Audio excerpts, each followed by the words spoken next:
The train's whistle cut through the morning like a promise being broken. Maravale pressed her forehead against the window, watching Wyoming roll past in shades of brown and gray. Endless plains that looked like God had started a painting and given up halfway through. The other passengers had thinned out over the last 2 days, replaced by empty seats and the smell of coal smoke that had worked its way into every fiber of her clothes. At 54, she'd learned that new beginnings rarely announced themselves with trumpets. Usually they arrived tired, uncertain, and smelling like a train car. Her entire life fit into the carpet bag between her feet. 2 dresses, one she was wearing, one she wasn't. Undergarments that had been mended so many times the original fabric was more suggestion than reality. A sewing kit her mother had given her 30 years ago. The only thing she'd managed to keep through 3 failed attempts at making a life that didn't feel like drowning in slow motion. And the letters. 6 of them, tied with string that had once been white. She pulled them out now, even though she'd memorized every word. The paper had gone soft from handling, creased at the folds where she'd opened and closed them so many times the ink had started to blur. Seeking a woman of practical nature for marriage. Must be willing to work. Age and appearance less important than character and capability. Wyoming territory offers opportunities for those strong enough to seize them. Thomas Brennan. That was the name signed at the bottom. She'd answered his advertisement 4 months ago, and his response had been not warm exactly, but straightforward. Honest, she'd thought. He needed a wife. She needed a place where being 54 and used up wasn't an automatic disqualification from existing. Fair trade, she'd written back. The train lurched, brakes squealing, and Mara's stomach lurched with it. Through the window, she could see buildings now. Wooden structures that looked like they'd been thrown together by men in a hurry to get out of the weather. A water tower, a livery stable, a main street that was more dirt than street. This was it. Smoke Creek Station. Population unknown, probably because nobody had bothered to count, or because the number changed too often to matter. She stood, smoothing down her dress even though it was wrinkled beyond redemption. The other 2 remaining passengers, a drummer with a sample case and a young man who'd been drunk since Kansas, didn't look at her. She'd become invisible somewhere around her 40th birthday, and most days that was fine. Easier to move through the world when people's eyes slid right past you. The platform was weathered wood that creaked under her feet. The air hit her face cold and dry, tasting like dust and distance. A few people milled around. A woman with 2 children, a station agent rolling a mail cart, a cluster of men who looked like they'd been carved from the same hard wood as the buildings. And Thomas Brennan. She knew it was him immediately. Tall, broad-shouldered, maybe 45, with the kind of face that had forgotten how to smile sometime in the previous decade. He stood apart from the others, hat in his hands, eyes scanning the platform with an expression that made Mara's chest tighten. He was looking for someone. Looking for her. She picked up her carpet bag and walked toward him, each step feeling like she was approaching the edge of something she couldn't see the bottom of. "Mr. Brennan?" Her voice came out steadier than she felt. He turned, looked at her, and his face did something that made every instinct in her body scream, "Run." "You're the one who answered my advertisement?" The question came out flat, like he was clarifying an obvious mistake. "Mara Vale, yes." She set her bag down, straightened her spine. "We've been corresponding for... How old are you?" The question hit like a slap. "I told you in my first letter, 54. "How tall?" She felt her face heat. "I don't... 5 feet, perhaps a bit less." "Mr. Brennan, I don't understand." "I do." He put his hat back on, the gesture final. "This won't work. I need a woman who can pull her weight on a cattle ranch, not someone who looks like a strong wind would snap her in half. You're too small, too old. I was clear about the work involved." The platform seemed to tilt under her feet. "You said age and appearance were less important than..." "I said less important, not unimportant. Ma'am, I don't mean to be harsh, but look at yourself. You think you can help with calving season? Haul water? Manage livestock?" He shook his head. "I'm sorry you came all this way, truly. But I can't marry someone who'd be a burden rather than a help." "I wouldn't be a burden." The words came out too quiet, too desperate. She hated the sound of her own voice. "I can sew, I can cook, I need more than cooking and sewing, Mrs. Vale. I need a partner, not a charity case." He reached into his pocket, pulled out a few bills. "Here, for your trouble." There's a boarding house down the street, run by Mrs. Pritchard. Stay a few nights while you figure out your next step. He held out the money. Mara stared at it. $20. Maybe 25. The price of her dismissal. I don't have a next step, she said quietly. I sold everything to buy the train ticket. This was my next step. Something flickered across his face. Guilt, maybe, or irritation that she was making this harder than it needed to be. Then I suggest you figure one out quickly. Wyoming's not kind to people without prospects. He pressed the bills into her hand, fingers careful not to touch hers. Good luck, Mrs. Vale. He turned and walked away. Just like that. 30 seconds of conversation and her entire future had evaporated like water on hot stone. Mara stood there, carpetbag at her feet, money crumpling in her fist, watching Thomas Brennan's back disappear into the cluster of buildings that made up Smoke Creek Station. Around her, the platform was emptying. The woman with children had gone. The drunk young man was being helped into a wagon by someone who looked resigned to the task. The station agent had vanished into his office. She was alone. The wind picked up, carrying dust that stung her eyes and made them water. At least that's what she told herself, that it was the dust. The boarding house smelled like boiled cabbage and resignation. Mrs. Pritchard was a large woman with a face like a suspicious bulldog and a voice that could strip paint. She looked Mara up and down with the same measuring expression Thomas Brennan had used, came to roughly the same conclusion, and quoted a price that would eat through the dismissal money in less than a week. In advance, Mrs. Pritchard added, holding out a hand that looked like it had strangled chickens for a living. Mara paid for 3 nights. The room she got in exchange was barely larger than a closet, with a bed that sagged in the middle and a window that overlooked an alley where someone had left a broken wagon wheel to rot. She sat on the edge of the bed, carpetbag beside her, and tried to think. Tried not to think. The arithmetic was simple and brutal. 3 nights at the boarding house, maybe enough left over for a few meals. Then what? There was no money for a train ticket back east. Back to what, anyway? She'd left because there was nothing there. No family, no prospects, no room for a woman her age who couldn't even…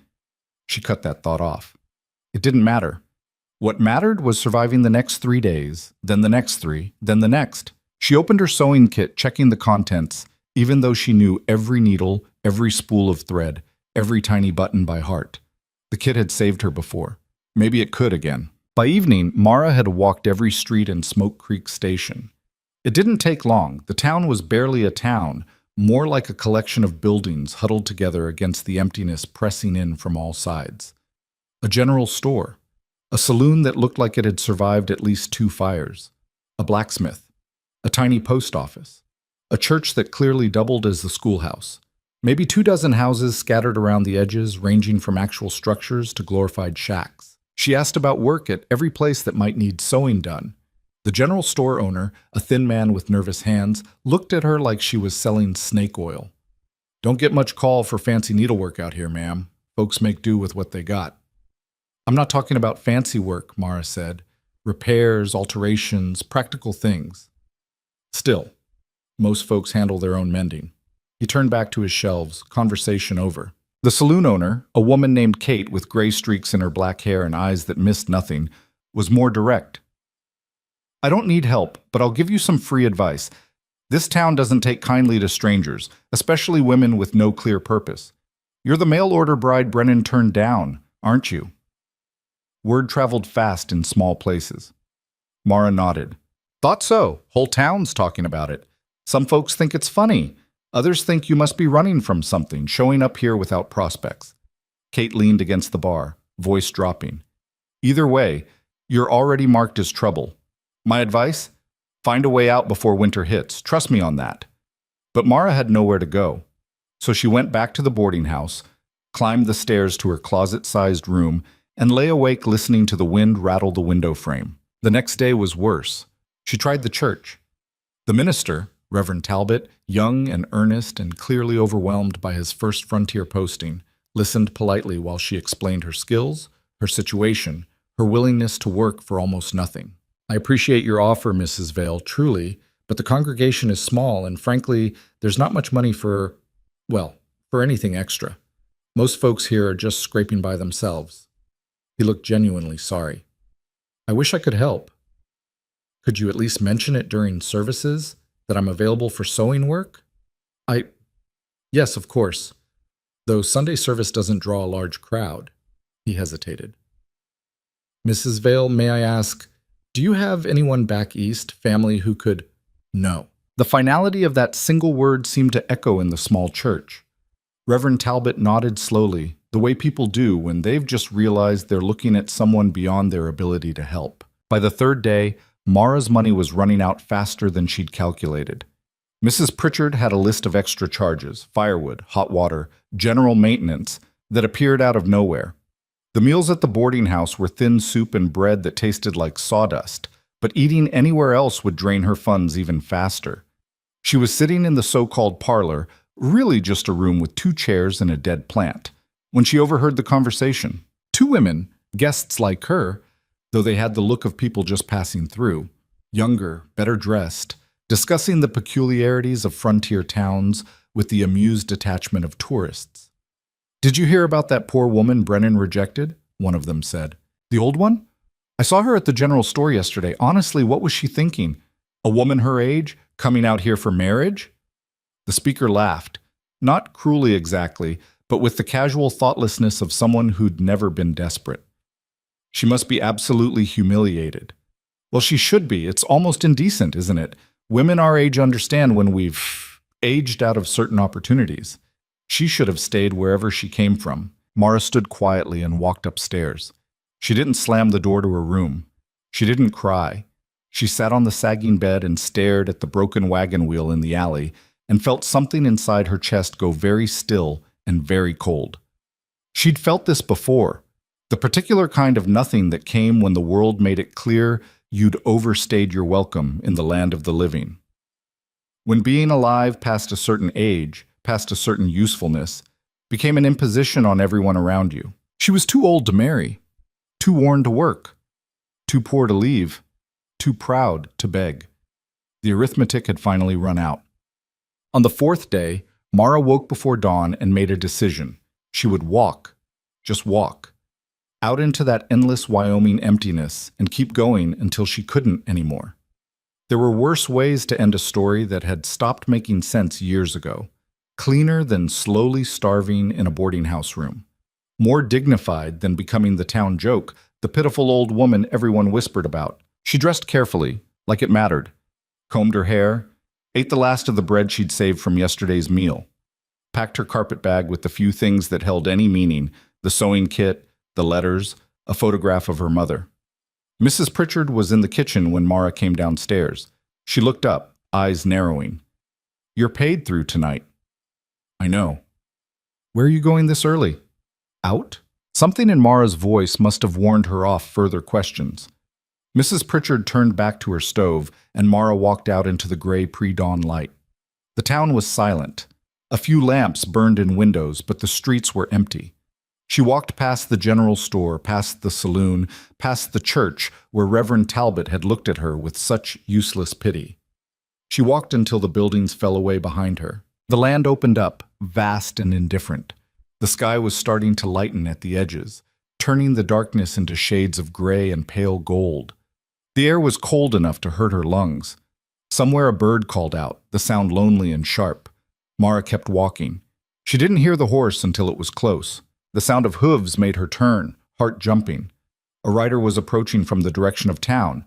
No, not from town, from somewhere off to the east where she could see a line of low hills and what might have been a creek bed. The man was big. That was her first impression. Tall and broad-shouldered, sitting his horse with the easy posture of someone who'd grown up in the saddle. As he got closer, she could make out more details. Dark hair under a worn hat, a face that was weathered but not old, maybe mid-30s.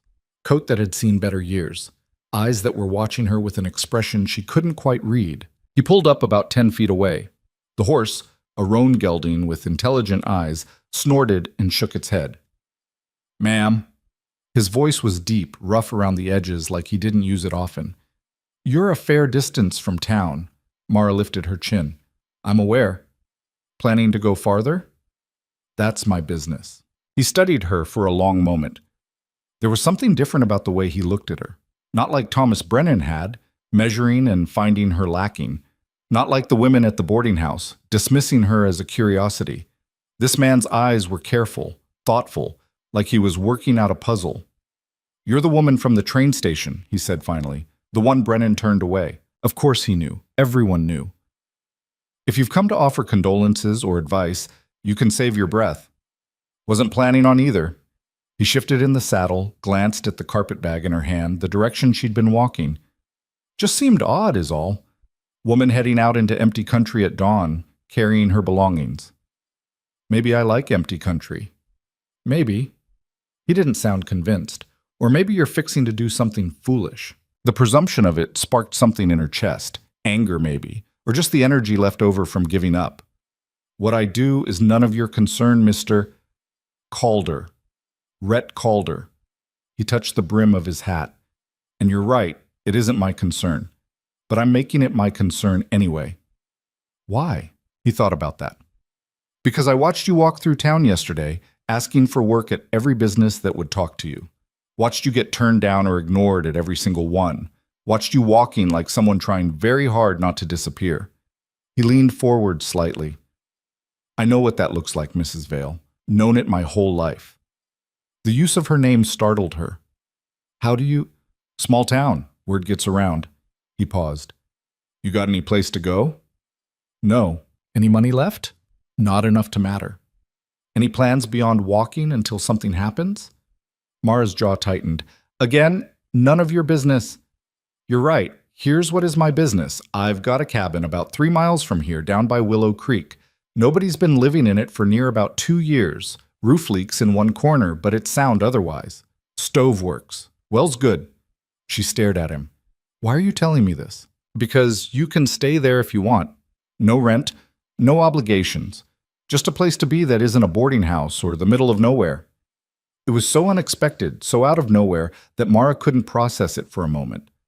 "I don't understand. You don't know me." "Don't need to know you to see you need a place to stay."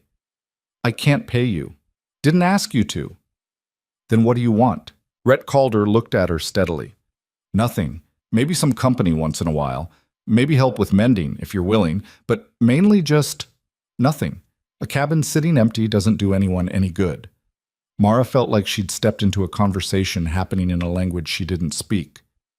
"Mr. Calder, I appreciate the offer, but I can't accept charity from a stranger. It's not charity. It's common sense. You need shelter. I have shelter sitting unused. That's not charity. That's just making use of what's available." He gathered his reins. "Think about it. Cabin's down by the creek. Follow this path east for about an hour. You'll see it. Door's not locked." "Wait, you're just going to leave? You want me to stand here arguing with you about accepting help?" He almost smiled, just a slight quirk at the corner of his mouth. "Seems less efficient than just telling you where the cabin is and letting you decide." "But You haven't decided yet, I know. That's why I'm leaving. Take your time, Mrs. Vale. Cabin will be there either way." He touched his hat again, a gesture that was becoming familiar. "If you head back to town, stay out of Mrs. Pritchard's way. Woman's meaner than a snake with a toothache." Then he turned his horse and rode off, back toward those low hills and the creek she couldn't quite see. Mara stood there in the growing light, carpet bag in hand, watching him go. A cabin. No rent, no obligations. It was the kind of offer that made no sense. The kind of offer that had traps hidden in it, probably. Men didn't just give women free shelter out of the goodness of their hearts. There was always a cost, always an expectation. Except Rhett Calder had looked at her like she was a person, not a problem, had offered help without the sour taste of pity, had told her where to find shelter and then left, giving her the choice instead of the pressure of his presence. Mara looked back toward town, then east, where the path led toward Willow Creek. She thought about this boarding house room with its sagging bed and view of a broken wagon wheel, thought about Mrs. Pritchard's calculating eyes, thought about walking into emptiness until she couldn't walk anymore, thought about a cabin by a creek. She started walking east. What? The cabin appeared after about an hour, exactly like Rhett Calder had said. It was small, rough-built, sitting in a hollow near a line of willow trees that marked the creek bed. The wood was weathered gray, the windows were small, And yes, one corner of the roof looked like it had seen better days. But the door was solid. The chimney was intact. There was a small porch, just 3 wooden steps and a narrow platform. Mara climbed those steps, pushed open the door, and stepped inside. One room. A stove in the corner, old but clean. A table with 2 mismatched chairs. A bed frame with a thin mattress that had been rolled up and stored. Shelves on one wall, empty except for a few tin plates and cups. A trunk against the far wall, closed. The floor was wood planks, swept clean despite the dust that would naturally accumulate in an empty space. Someone had maintained this place. Recently. She set her carpet bag down, moved to the window. Through the wavy glass, she could see the creek, a thin silver line moving between rocks and bare earth. Beyond it, the land rolled away in shades of brown and gray-green, endless and empty. It was the most beautiful thing she'd seen in years. Mara turned back to the room, taking inventory. The stove would need wood. She'd need water from the creek. The mattress would need airing out. The corner with the leaking roof would need a bucket placed under it when it rained. But it was shelter. Real shelter. A door she could close. A space that was hers, at least for now. She sat down on one of the chairs, it creaked but held, and put her face in her hands. And finally, she cried. Not from sadness, exactly. Not from relief. Just from the sheer overwhelming weight of the past 4 days, the past 4 months, the past 4 years pressing down all at once and then lifting, just slightly, just enough to breathe. When she was done, she wiped her face, stood up, and got to work. By nightfall, she'd made the cabin livable. The mattress was on the bed frame, aired out and covered with one of her dresses as a makeshift sheet. The stove was going, fed with wood she'd found stacked under a tarp behind the cabin. She'd hauled water from the creek in a bucket she'd found on the porch. The tin plates were washed and stacked neatly on the shelves. She had no food. That was a problem for tomorrow. She lay on the bed as darkness settled, listening to the creak and the wind in the willows and the pop and crackle of the fire in the stove. Outside, the Wyoming night pressed down, huge and star-filled and indifferent, but inside Mara Vale was warm, and for the first time in longer than she could remember, she fell asleep without the weight of panic crushing her chest. Tomorrow, she would figure out what came next. Tonight, she had a roof over her head and a choice she'd made herself. That was enough. Morning came too early and too cold. Mara woke to frost on the inside of the windows and her breath visible in the air. The fire in the stove had died sometime in the night, and the chill had crept in through every gap in the walls. She lay under her dress-turned blanket, staring at the rough beams of the ceiling, and took stock. She had shelter. She had water from the creek. She had her sewing kit. She had no food. The arithmetic was simple again, just a different equation. She could probably survive 3 days without eating, maybe 4 if she was careful with the water. After that, her body would start making decisions her mind didn't get a vote on. She sat up, joints protesting. 54 years of living left marks, knees that ached in cold weather, a back that needed convincing every morning, hands that had started to stiffen in ways that scared her more than she wanted to admit. Her skill was in her hands. If those went, she had nothing left to trade. The cabin was dim, gray light seeping through the small windows. She relit the stove using the last of the kindling, then wrapped herself in both dresses and went outside to gather more wood. The morning was brutal. Wind cut across the open land like a knife made of ice, and the sky was the color of old dishwater. The creek burbled along, oblivious to cold, and the willows rattled their bare branches. Mara gathered wood from the stack behind the cabin. Someone had cut a lot of it, more than enough for weeks, and noticed something she'd missed in yesterday's exhausted haze. Fresh axe marks. The wood on top of the pile had been split recently, very recently. She looked around, half expecting to see Rhett Calder watching from somewhere, but the landscape was empty, just wind and grass and distance. Back inside, she fed the stove and tried to think. The cabin had clearly been maintained, probably by Calder himself, which meant he came here, which meant she wasn't as alone as the emptiness suggested. That thought should have been comforting. Instead, it made her nervous. Men didn't just give women free shelter. There was always a price. Always. She'd learned that lesson young and relearned it enough times to have it carved into her bones. The price might not be demanded today or tomorrow, but it would come. And when it did, she'd have to decide if survival was worth paying it. She was washing her face with creek water, cold enough to make her gasp, when she heard the horse again. This time, she was ready. She dried her hands on her skirt and stepped onto the porch as Rhett Calder rode into view, leading a second horse loaded with supplies. He pulled up near the cabin, touching his hat. "Morning, Mr. Calder. Settled in all right?" "Yes, thank you." The words felt strange in her mouth, too formal for the situation. "The cabin is more than adequate." He dismounted, started unloading supplies from the pack horse. A sack of something heavy, a bundle wrapped in cloth, a crate that clinked like it held jars. Mara came down the steps. "What are you doing?" "Bringing supplies." "I can see that. Why?" "Figured you'd need food." "Fire's going. That's good." "You find the woodpile?" "Yes, but there's beans in here, some salt pork, coffee, flour, cornmeal. Jar of preserves. Should last you a couple weeks if you're careful." He set the sack on the porch, went back for the bundle. Mara felt her chest tighten. "Mr. Calder, I can't accept this." "Why not?" "Because I can't pay for it." "Didn't ask you to." He untied the bundle, revealed fabric, rough cotton, work weight. "Thought you might need cloth for patching or whatever it is you do with sewing." She stared at the fabric. Good quality, practical. Probably cost him real money. "I don't understand what you want from me." Rhett stopped, turned to look at her directly. His eyes were gray, she noticed, the color of creek water under clouds. "What I want is for you to not starve or freeze while living in my cabin. That seem unreasonable to you?" "Yes, actually, it does." "Why?"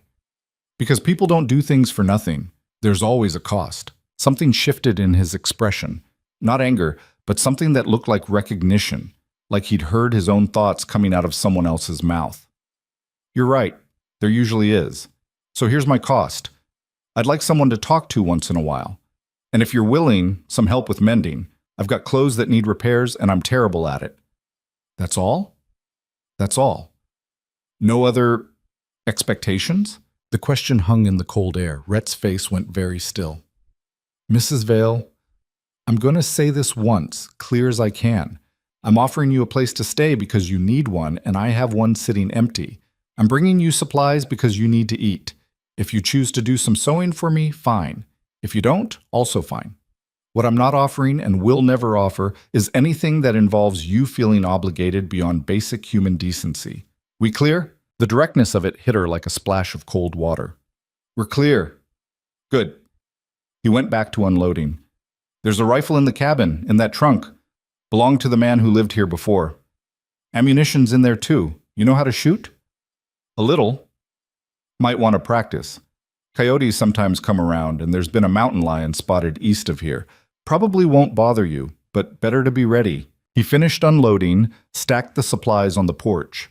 Then he stood there, like he was trying to figure out what to say next. "Your cabin," Mara said quietly. "The man who lived here before. What happened to him?" "Died 2 winters back. Fever took him fast." Rhett's voice was flat, factual.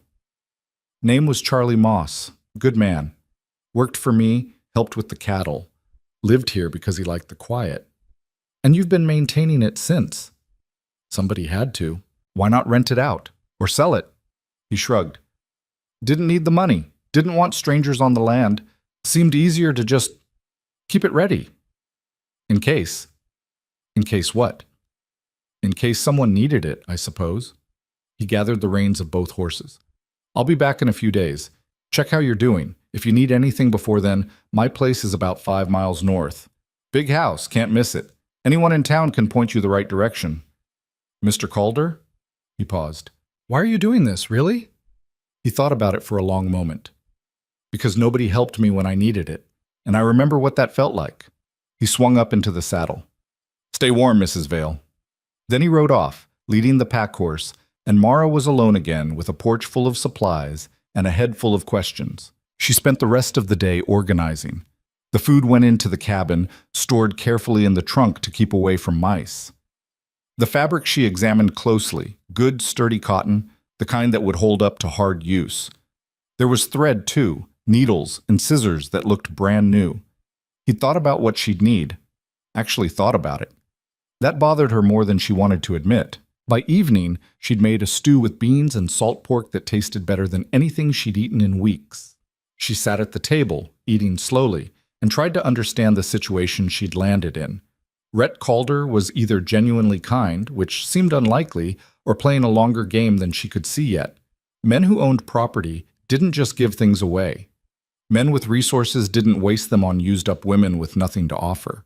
Unless they wanted something they weren't saying yet. She finished eating, cleaned the pot and bowl, and sat by the stove as darkness fell. Outside, the wind picked up, rattling the windows. The corner with the bad roof started dripping, just a little, but she placed a tin cup under it to catch the water. The rifle in the trunk caught her eye. She opened the lid, found it exactly where Calder had said. A Winchester, well-maintained, with a box of ammunition beside it. She lifted it out, checked the mechanism. It worked smoothly. A man who left a woman alone in the wilderness with a loaded rifle wasn't planning to force anything. The thought settled something in her chest. She put the rifle back, closed the trunk, and went to bed. The next few days fell into a rhythm. Wake, build up the fire, haul water, cook something simple. Mara spent hours exploring the area around the cabin. The creek, the willow trees, the rocky outcrop about a quarter-mile west. The land was harsh but not hostile.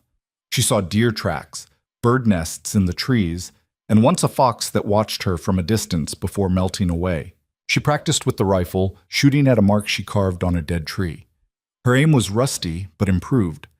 The kick still surprised her, left her shoulder sore, but she kept at it, and she sewed.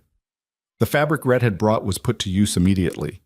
She made herself proper bedding, rough but warm, patched the holes in her clothes, made curtains for the windows from the leftover scraps. It felt good to work with her hands, to create something useful. On the fourth day, she heard voices. They came from the direction of town. 2 women, walking along the creek path, close enough that their words carried on the wind. Mara stood on the porch, watching them approach. They saw her and stopped, conversation dying. One was middle-aged, thick around the middle, with a face that looked like it had been pickled in vinegar.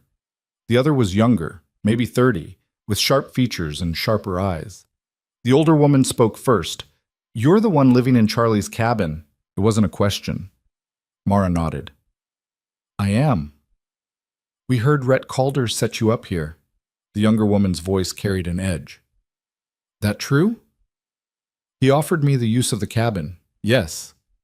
"Just like that? Out of the goodness of his heart?" "I don't know what his reasons were." The 2 women exchanged looks. The older one stepped closer. "I'm Martha Hendricks.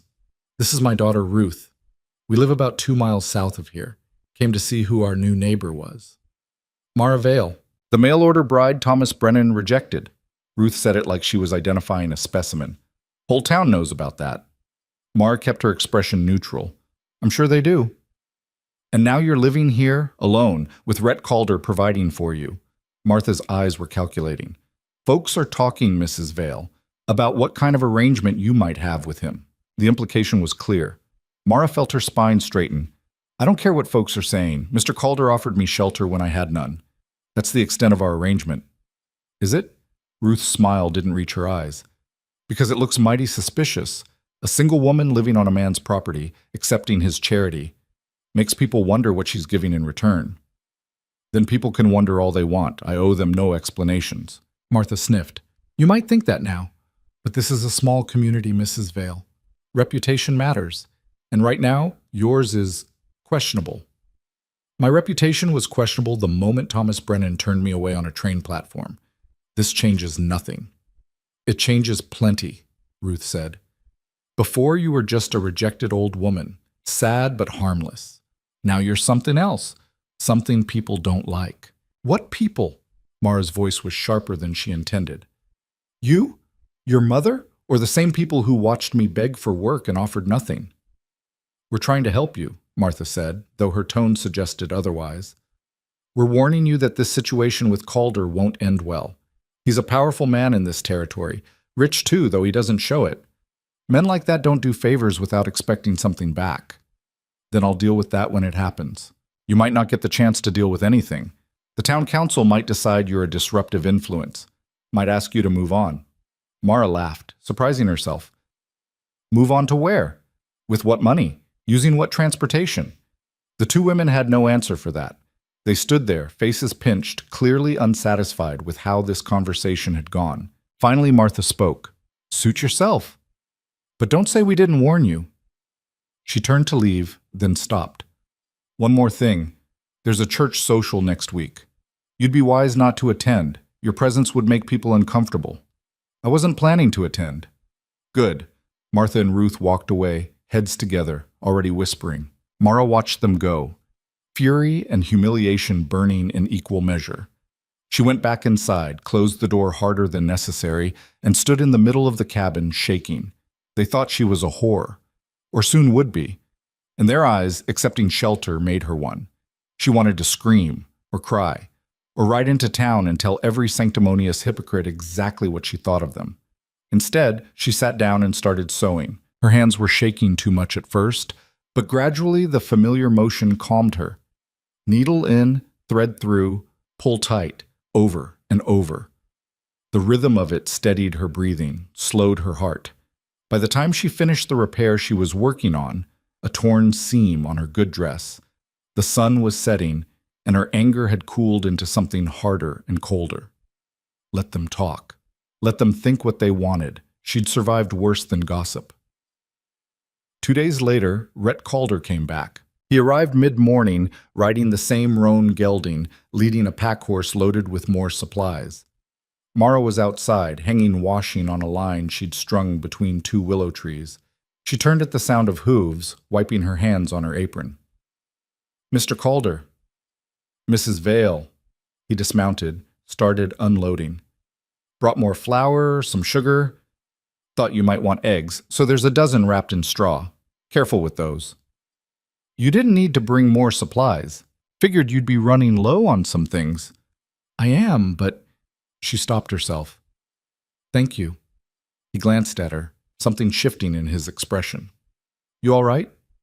Fine. You're a terrible liar. Despite everything, Mara almost smiled.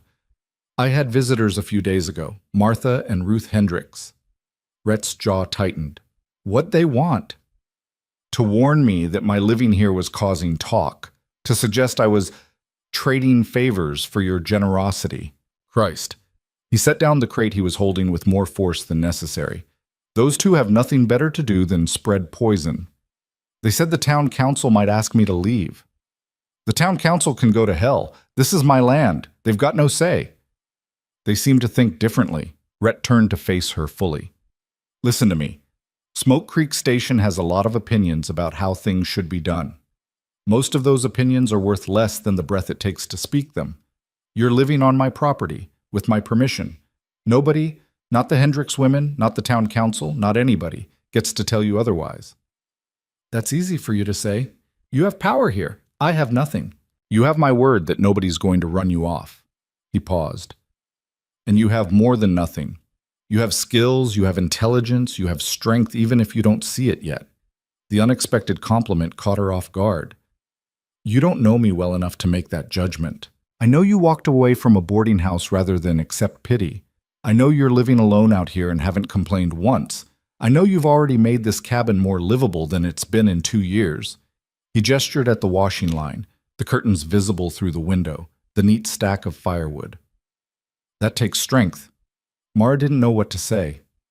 The silence stretched between them, not quite comfortable, but not hostile either. Finally, Rhett spoke again. I brought something else. Thought you might be able to use it. He pulled a bundle from the pack horse, unwrapped it to reveal clothes. Men's clothes. Shirts, pants, a coat. These need mending. Tears, missing buttons, worn seams. If you're willing to fix them, I'll pay you. Pay me? Fair wage for fair work, same as I'd pay anyone else. She looked at the pile of clothes, then at him. You don't have to invent work for me. I'm not inventing anything. I genuinely need these repaired. I'm just terrible at sewing myself. He set the bundle on the porch. Think about it. No pressure. He finished unloading, then stood there like he was trying to decide something. Mrs. Vale, I'm going to ask you something, and I want an honest answer. Are you afraid of me? The directness startled her. Should I be? No, but that's not what I asked. Mara considered. I don't know you well enough to be afraid. I'm cautious. Fair enough. He nodded. If that ever changes, if I ever do anything that makes you uncomfortable or afraid, you take that rifle and you point it at me and you tell me to leave. Understood? You're giving me permission to threaten you with a gun? I'm giving you permission to defend yourself if you need to. Big difference. He mounted his horse, gathered the reins. I'll be back in a week or so, unless you need something sooner. Mr. Calder?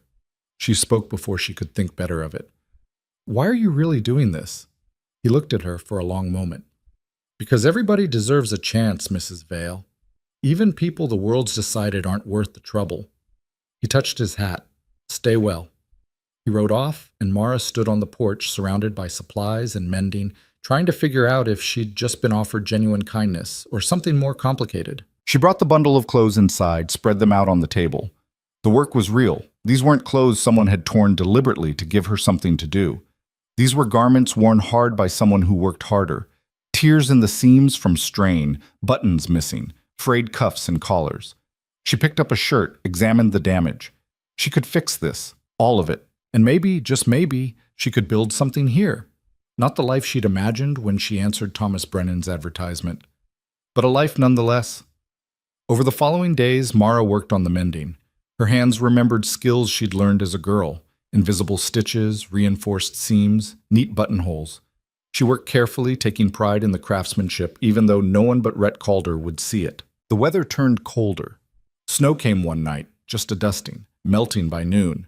Mara reinforced the corner where the roof leaked, layering tar paper she found in the shed behind the cabin. It wasn't perfect, but it helped. She saw no one. The isolation should have been crushing, but instead it felt like breathing room. No one watching, no one judging, just her and the work and the land. She was boiling coffee one morning when she heard horses, multiple horses. Mara stepped onto the porch, tension crawling up her spine. 3 riders approached, 2 men and a woman. Not Rhett Calder. The lead rider was a man in his 40s, well-dressed for the frontier, with a marshal's badge visible on his coat. They pulled up in front of the cabin. The marshal dismounted, the others staying on their horses. Mrs. Mara Vale? Yes? I'm Marshal Pritchett. This is Councilman Davies and his wife. We need to speak with you. Mara's stomach dropped. About what? Mrs. Davies spoke up, her voice hard.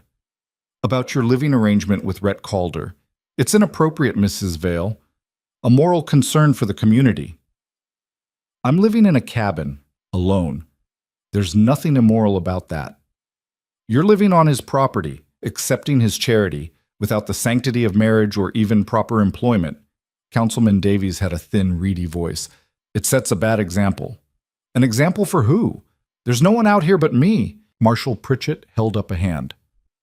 Mrs. Vale, the town council has voted. You're being asked to vacate this property within 7 days. The world tilted. On what grounds? On the grounds that your presence here violates community standards of decency. That's not a legal reason. It is when the community decides it is. Davies leaned forward in his saddle. We don't want your kind here, a woman alone, living off a man's generosity. No husband, no chaperone. It's indecent. My kind? Mara felt rage building behind her ribs. What kind is that exactly? The kind that causes problems, Mrs. Davies said flatly. The kind that brings shame to a respectable community.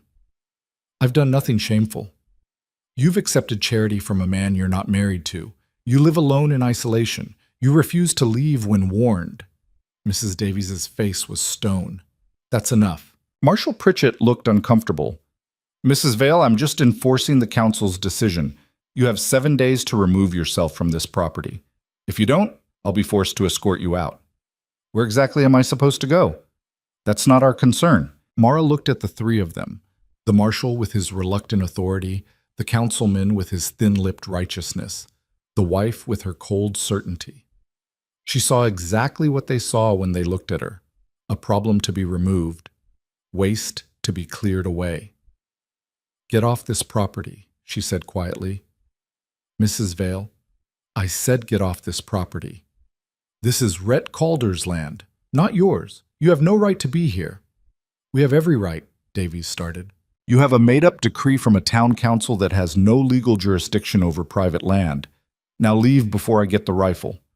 Marshal Pritchett's eyes widened. Ma'am, threatening a marshal is— I'm not threatening. I'm telling you to leave private property. That's my right. The three exchanged glances. Finally, Pritchett nodded. 7 days, Mrs. Vale. That's all you get. He mounted up, and the three of them rode off. Mara stood on the porch, shaking with rage and fear in equal measure. 7 days. Then what? Forced removal? Arrest? She went inside, paced the small cabin like a trapped animal. The walls pressed in. The ceiling felt too low. She needed air, space, anything but this feeling of the world crushing down. She was throwing on her coat when she heard another horse. This time it was Rhett Calder, riding fast. He pulled up hard, dust flying, and dismounted before the horse had fully stopped. I heard, he said, taking the porch steps 2 at a time. Marshall came by my place first, told me what the council decided. I came as fast as I could. They gave me 7 days to leave. They gave you nothing. This is my land, my property. They can't force you off. They seemed to think they could. Rhett's face was darker than she'd ever seen it. The council's overstepping, way overstepping. I'll go to town, straighten this out. And say what? That they're wrong? They don't care. They've decided I'm a problem, and they want me gone. Then let them try to make you leave. They'll have to go through me first. Mara looked at him, this tall, quiet man who'd shown her more kindness than anyone had in years. And suddenly, she understood. That's what this is about, isn't it? Not me. You. They're using me to get at you. Rhett's silence was answer enough. Why? She pressed. What did you do to make them hate you this much? He was quiet for a long moment. Then, I didn't come from money, Mrs. Vale. I came from nothing. Built what I have from scratch. Some people in town don't like that. Don't like that I don't play their games, don't kiss their boots, don't pretend they're better than me just because they've been here longer.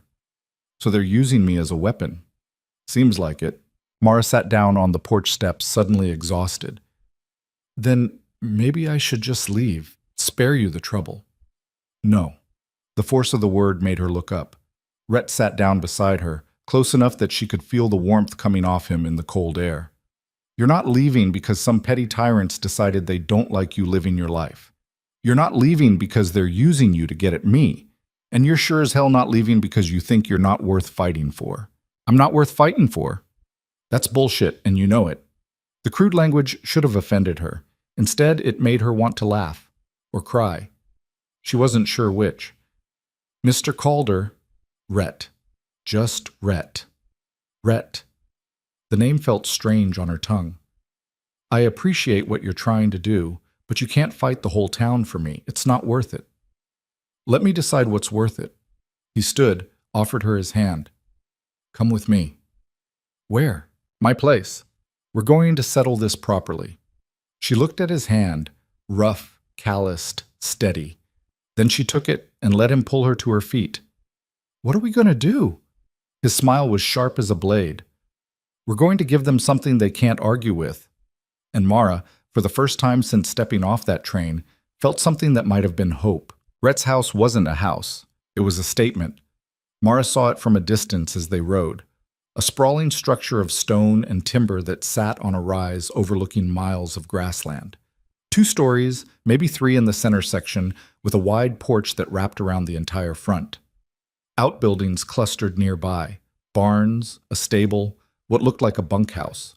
Corrals held cattle, good stock from what she could see even at this distance. This wasn't the property of a simple ranch hand.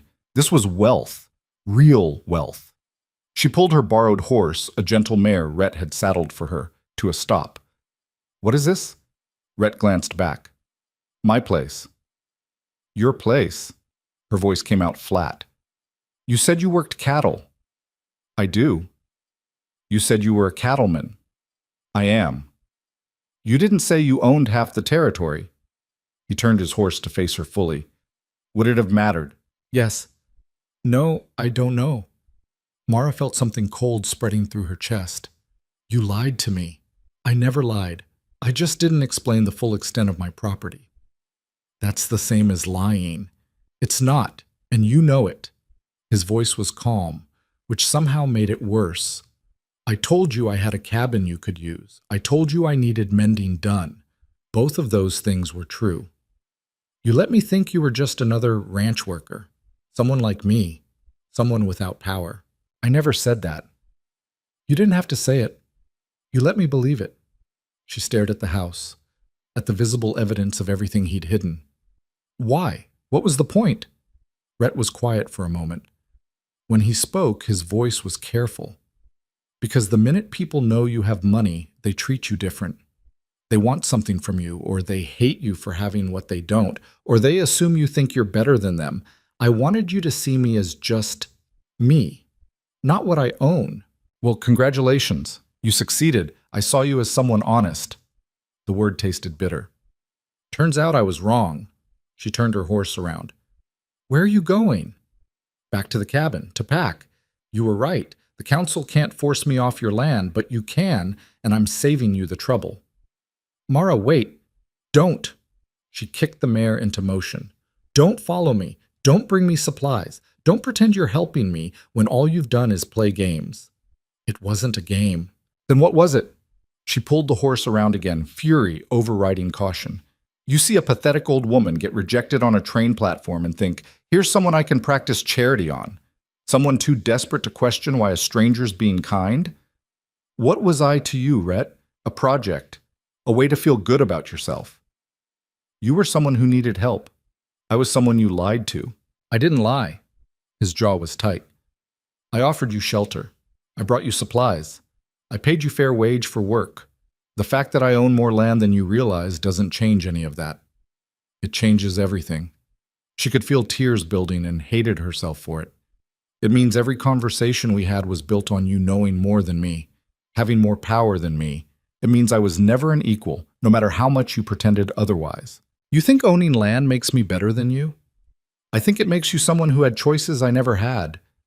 And I think keeping that from me was a choice too. She turned the mare again, and this time she didn't stop when he called her name. The ride back to the cabin felt longer than the ride out. Mara's hands shook on the reins, and the mare seemed to sense her distress, moving carefully like she was carrying something fragile. The landscape blurred, anger and humiliation mixing until she couldn't separate one from the other. She'd been such a fool. Sitting in that cabin, accepting supplies, thinking she'd found someone who saw her as a person instead of a problem. Meanwhile, Rhett Calder had been one of the richest men in the territory, playing at kindness like it cost him nothing. Because to him, it didn't. The food, the fabric, the cabin itself, all of it was pocket change to someone with a house like that. She'd thought they were equals in some fundamental way. Both people who'd been underestimated, overlooked, judged. But she'd been wrong. He'd had power all along, and he'd hidden it from her. By the time she reached the cabin, the sun was setting and her throat was raw from crying. She dismounted, led the mare to the small lean-to Rhett had built behind the cabin, removed the saddle with shaking hands. The horse nuzzled her shoulder, and Mara pressed her face against the warm neck and tried to remember how to breathe. Inside, the cabin felt different.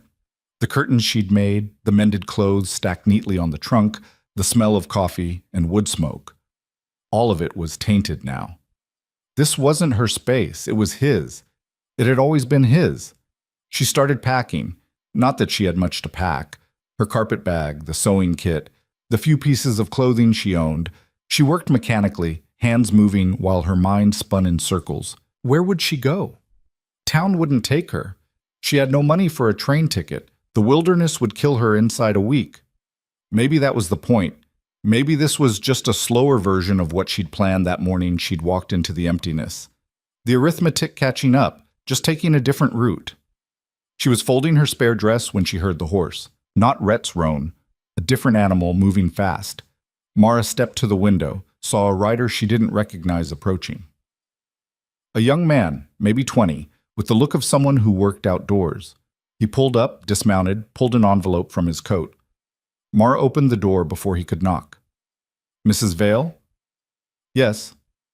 Message from town. Marshal Pritchett asked me to deliver it. He held out the envelope, looking uncomfortable. Said it was urgent. She took it, felt the weight of official paper. Thank you. The young man nodded, mounted up, rode off without another word. Mara closed the door, stared at the envelope. Her name was written across the front in neat script. She opened it with fingers that had started shaking again. The letter inside was short and brutal. Mrs. Mara Vale, this is official notice that you are in violation of territorial vagrancy laws. As you have no legal employment, no permanent residence, and no means of support, you are hereby ordered to appear before the town council 3 days hence to show cause why you should not be removed from Smoke Creek Station and surrounding territories. Failure to appear will result in immediate arrest and deportation. Marshall J. Pritchett, by order of the Smoke Creek Station Town Council. Mara read it twice, then a third time. Vagrancy laws. They were using vagrancy laws. She sat down hard on the nearest chair. The paper crumpled in her fist. They'd found a legal way to force her out, not just off Rhett's land, out of the entire territory. And there was nothing she could do about it because they were right. She had no employment, at least not officially. No permanent residence that was legally hers. No money, no family, no ties. She was vagrant. By the letter of the law, she was exactly what they said she was. 3 days. That's all she had. Mara sat in the growing darkness, holding the crumpled notice, and felt the last of her hope drain away. She didn't light the lamp, didn't build up the fire. She just sat there as the cabin grew cold and dark, staring at nothing. The sound of a horse approaching didn't move her. Neither did the knock on the door. "Mara?"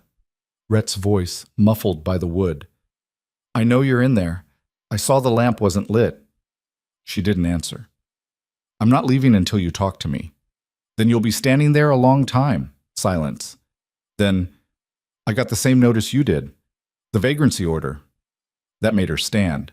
She crossed to the door, yanked it open. "How did you—" "Marshall delivered mine about an hour ago. Different wording, same message. They're making sure I know they're serious." He stood on the porch, hat in hands, looking tired. "Can I come in?" "Why should I let you?" "Because we need to talk, and it's cold out here." She stepped aside. He came in, and she closed the door but didn't light the lamp. Let him stand in the darkness like she'd been doing. "I'm sorry," he said quietly, "about the house, about not telling you the full extent of what I own. You're right. I should have been straight with you from the start." "But you weren't." "No, I wasn't. Because—" He paused, choosing words. "Because for the first time in 10 years, someone talked to me like I was just a person. Not Rhett Calder, who owns the biggest spread in the territory. Not the man people either want favors from or want to tear down. Just Rhett. And I didn't want to lose that. So you lied. I omitted. There's a difference. Not to me." She crossed her arms. "You had all the power in every interaction we had. You knew it. I didn't. That's not a relationship. That's not even friendship. That's just you playing whatever game rich men play when they're bored." "It wasn't a game." His voice had an edge now. "You think I bring supplies and fix up cabins for entertainment? You think I fight town councils for sport? I think you do whatever you want because you can afford to. And right now, what you want is to win an argument with people who don't like you. I'm just the excuse." The silence that followed was heavy enough to break bones. Finally, Rhett spoke, his voice very controlled. "Is that really what you think? That you're just a tool I'm using?" "What else am I supposed to think?" "You're supposed to think that maybe, just maybe, I gave a damn about someone who was in trouble. That I saw someone the world had thrown away and thought she deserved better. That I offered help because it was the right thing to do, not because I had some ulterior motive. People don't do things without ulterior motives. I do." "Then you're lying to yourself as well as me." Rhett put his hat back on. "Fine. You want to believe the worst of me? Go ahead. But that doesn't change the situation you're in. You've got 3 days before they haul you in front of the council. 3 days to figure out how you're going to prove you're not vagrant." "I can't prove that." "They're right. I have nothing. You have employment. With me. Official employment. That won't work. They'll say it's manufactured, that you're just helping me dodge the law. Then we'll make it ironclad. Legal contract, witnessed, filed with the territorial office. It's still not enough. They'll find another way to force me out. You know they will. Then we give them something they can't argue with." He was looking at her now. She could feel it even in the darkness. "We get married." The words hung in the air like smoke. Mara couldn't breathe. "What?" "We get married. Legal marriage, properly done. That makes you a resident with a permanent home, legal employment, and a husband who can support you. Checks every box on their list. You can't be serious. I'm completely serious. We barely know each other. We know each other well enough. You're practical, hardworking, and you don't take nonsense from anyone. I'm stubborn, honest when it counts, and I've got resources you need. That's more than most marriages start with. Mara's head was spinning. This is insane. This is practical. This is you trying to win an argument with the town council by using me as a chess piece. This is me offering you a solution to a problem that will otherwise destroy you. His voice was hard now. In 3 days, they will drag you in front of that council. They will declare you vagrant. They will put you on a train or in a wagon and send you away with nothing. You'll end up in some city with no money, no prospects, no way to survive. Is that what you want? No? Then marry me. I don't want to marry someone who lied to me. I don't want to marry someone who thinks the worst of me at every turn. But here we are. He moved closer, and she could just make out his face in the darkness. This isn't about what we want, Mara. This is about survival. Yours, specifically. I'm offering you a way out. Take it or don't, but decide fast because time's running out. And what do you get out of this arrangement? A wife who can sew, apparently, and someone to argue with since you seem to enjoy that. Despite everything, she almost laughed. Almost. This is crazy, she said quietly. Probably. We'll end up hating each other. Maybe. Or maybe we'll figure it out. What if I say no? Then I'll help you pack and give you enough money to start somewhere else. But Mara, there is no somewhere else. Not really. You know that as well as I do. She did know. The arithmetic was brutal and clear. Marriage or exile. Those were her choices. No, not just her choices. The choices they'd left her. She turned away from him, walked to the window. Outside, stars were starting to appear in the vast Wyoming sky, beautiful and cold and impossibly distant. If I agree, she said slowly, this is a business arrangement, nothing more. Understood. Separate rooms, separate lives, we're partners on paper only. Fine. And if you ever lie to me again about anything, I'm gone. I don't care what it costs me. That's fair. She turned back to face him. Why are you really doing this? Rhett was quiet for a long moment. Because you remind me of myself 20 years ago. Desperate, angry, with the whole world telling you you're not worth the trouble. Someone gave me a chance back then. Probably saved my life. I'm just passing it on. Who helped you? Man named Charlie Moss. He's dead now. Lived in this cabin, actually. The revelation settled something in her chest. The man you told me about. Yeah, he gave me work when nobody else would. Taught me about cattle, about land management, about not letting bastards grind you down. Rhett's voice was soft now. He didn't have much, but what he had, he shared. Told me once that being poor wasn't a sin, but letting poverty make you mean was. I think about that a lot. Mara swallowed hard. Your offer. The marriage. Is it real or are you just trying to manipulate me into accepting? It's real. We can ride to the county seat tomorrow, file the paperwork, have it done by nightfall, legal and binding. And then? Then you come live at the main house. We present ourselves to the council as husband and wife. They'll be furious, but there's nothing they can do. You'll be legal in every way that matters. What about after? When the crisis passes and they lose interest? Then we figure out what comes next. Maybe we stay married. Maybe we dissolve it quietly. But at least you'll have had time to build something. Savings, connections, a real foothold. You won't be starting from nothing.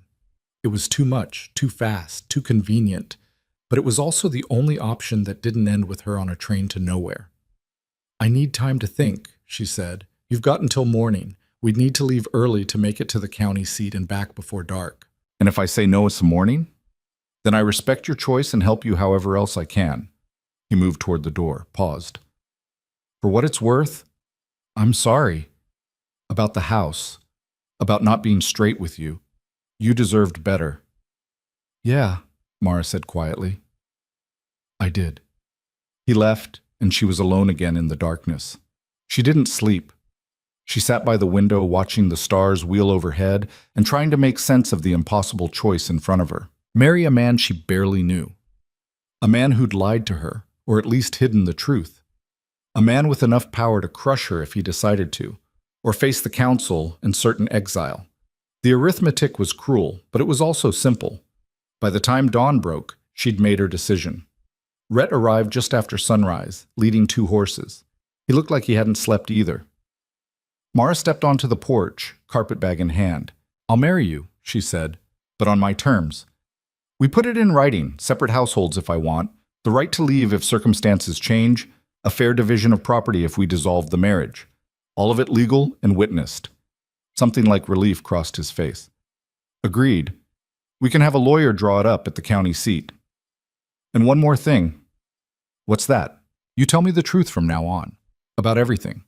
No more omissions, no more games. If we're doing this, we do it honestly." "Deal." He offered his hand. She took it, felt the calluses, the strength. "Let's go get married then." The ride to the county seat took most of the day. The landscape rolled past, empty and endless, and neither of them spoke much. What was there to say? They were 2 people making a transaction, solving a problem. Romance had nothing to do with it. The county office was a squat building that smelled like old paper and resignation. The clerk who handled their paperwork was a woman in her 60s who'd clearly seen every variation of human desperation. "Marriage license," she said flatly. "Names?" "Rhett Calder and Mara Vale." The clerk's eyes sharpened. "The Calder from Smoke Creek?" "That's right." "Heard you owned half the territory out there." She looked at Mara. "And you're the mail-order bride Brennan rejected." "Word travels fast," Mara said. "Always does." The clerk started filling out forms. "This a love match or a business arrangement?" "Does it matter?" Rhett asked. "Not legally, just curious." She pushed papers across the desk. "Sign here, here, and here. You'll need 2 witnesses." They found witnesses in the hallway, a young couple filing a land claim who looked amused by the whole thing. The ceremony, if it could be called that, took less than 5 minutes. The clerk read the legal requirements in a bored voice. They both said, "I do," and that was it. Married. The clerk handed Mara the certificate. "Congratulations, Mrs. Calder. Try not to kill each other before the ink dries." Outside, Rhett helped Mara onto her horse. "How do you feel?" "Like I just signed a contract I don't fully understand." "That's marriage for most people." "That's not comforting." "Wasn't trying to be comforting. Just honest." He swung onto his own horse. "We should get back. Face the council tomorrow with the paperwork." They rode in silence for a while. Then Mara spoke. "Your house, the big one. Do I have to live there?" "Not if you don't want to, but it would help sell the story if you at least stayed there sometimes. I'd rather stay at the cabin." "Even after everything?" "It's the only place that's felt like mine in years. Doesn't matter who owns it legally." Rhett nodded slowly. "Then we'll say you're staying there temporarily, fixing it up or something. That'll buy you time." "Thank you." "For what?" "For not forcing this to be more than it is." He glanced at her. "What is it then?" "A business arrangement between 2 people who needed something from each other." "Is that really all it is?" The question hung in the air. Mara didn't answer, and Rhett didn't push. By the time they reached Smoke Creek Station, stars were emerging and the temperature had dropped. They rode straight to the marshal's office. Pritchett was locking up when they arrived. He turned, saw them, and his face went carefully blank. "Mrs. Vale." "Mr. Calder." "Marshal." Rhett dismounted. "We're here to inform you that Mrs. Vale is no longer in violation of vagrancy laws." "Is that so?" "It is." Mara pulled the marriage certificate from her coat. "As of this afternoon, I'm Mrs. Rhett Calder, legal resident, permanent address, employed as household manager of the Calder property. I believe that addresses all concerns raised in your notice." Pritchett took the certificate, examined it. His jaw tightened. "This is dated today." "Very observant," Rhett said dryly. "Convenient timing." "Legal timing, that's all that matters." The marshal handed the certificate back. "The council won't like this. The council can file a formal objection if they want. But the law's the law, and we've followed it to the letter." Rhett's voice was hard. "My wife is a legal resident. Any attempt to remove her now would be unlawful harassment." "Your wife," Pritchett said the word like it tasted bad. "That was quick." "When you know what you want, why wait?" Mara kept her voice steady. "Is there anything else, Marshal? Or are we free to go?" He stared at them both, then stepped aside. You're free to go. For now. They rode away from the marshal's office toward Rhett's house. The lights were visible in the distance, warm against the darkness. They're going to make trouble, Mara said. Probably. Was this worth it? Fighting them over someone like me? Rhett pulled his horse to a stop, turned to look at her. Someone like you. You keep saying that like you're worth less than other people. Aren't I? No. The word was flat, certain. You're worth fighting for, Mara, whether you believe it or not. She didn't know what to say to that, so she said nothing, and they rode the rest of the way in silence.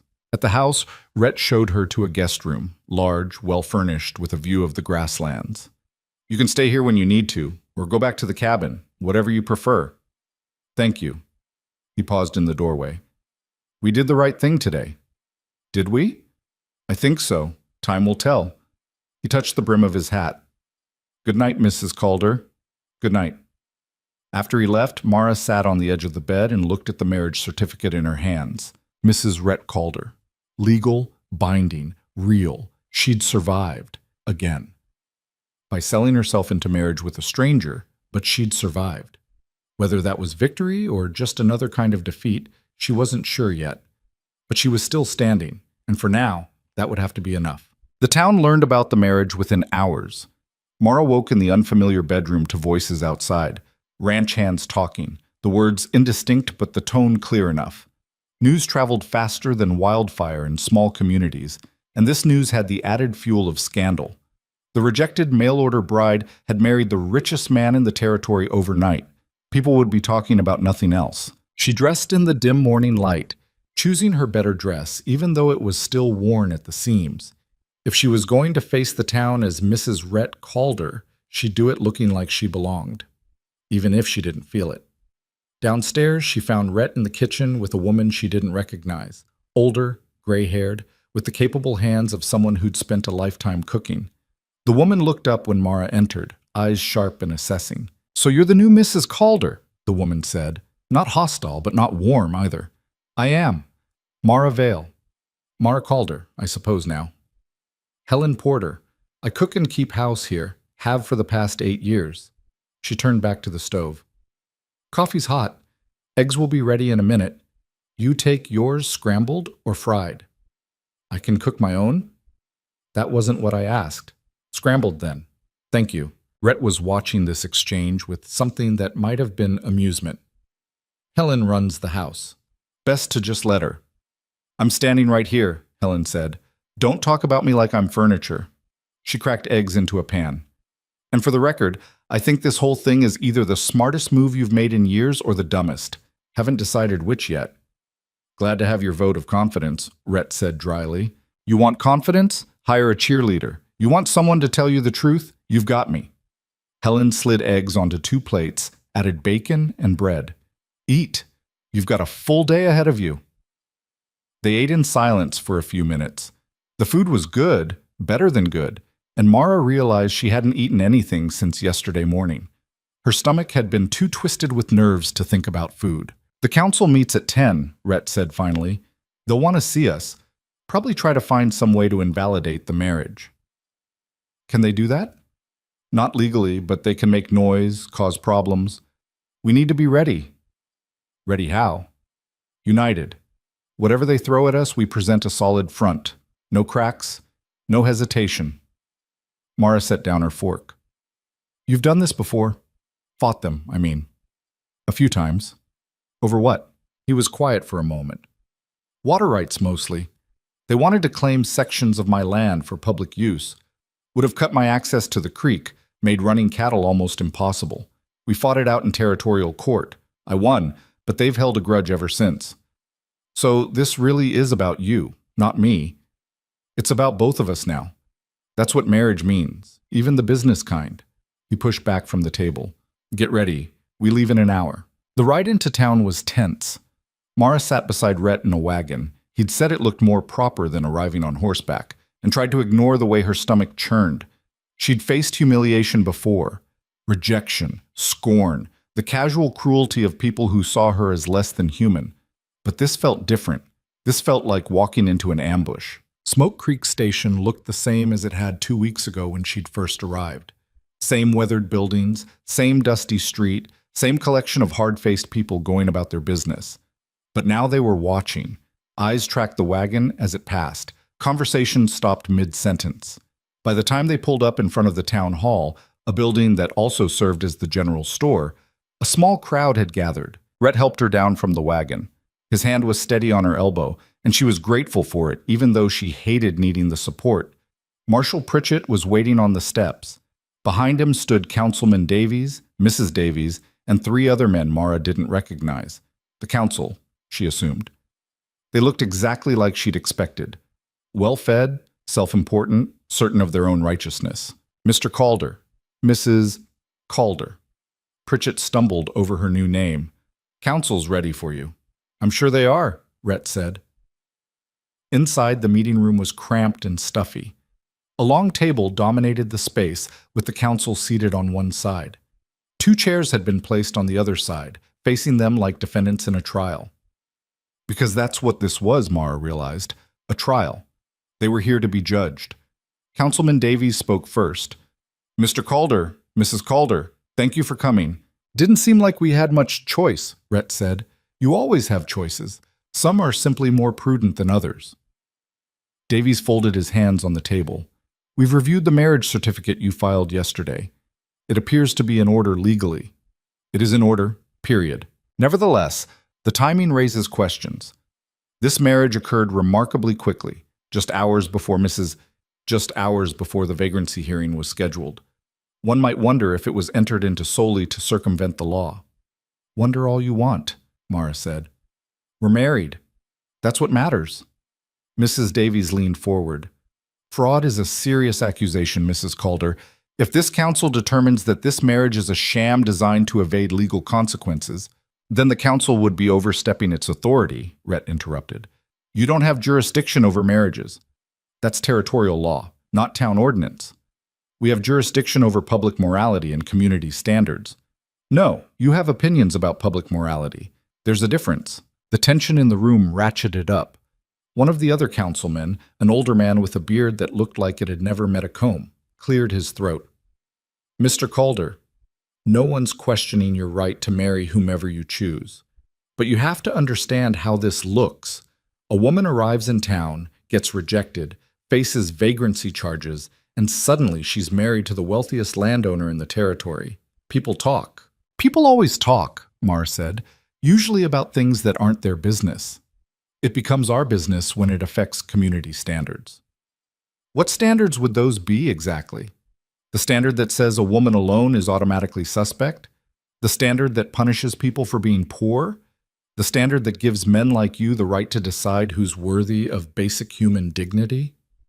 The room went very quiet. Mrs. Davies's face had gone red. How dare you? How dare I what? Tell the truth? I came here with nothing and got less? This town offered me no help, no work, no hope. Mr. Calder did. So we got married.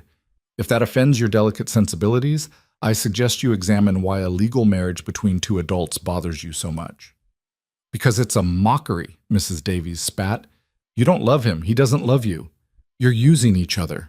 Most marriages are based on less, Rhett said quietly. Ours is honest about what it is. That's more than I can say for some. The bearded councilman shifted uncomfortably. Perhaps we should move on. No. Davies stood.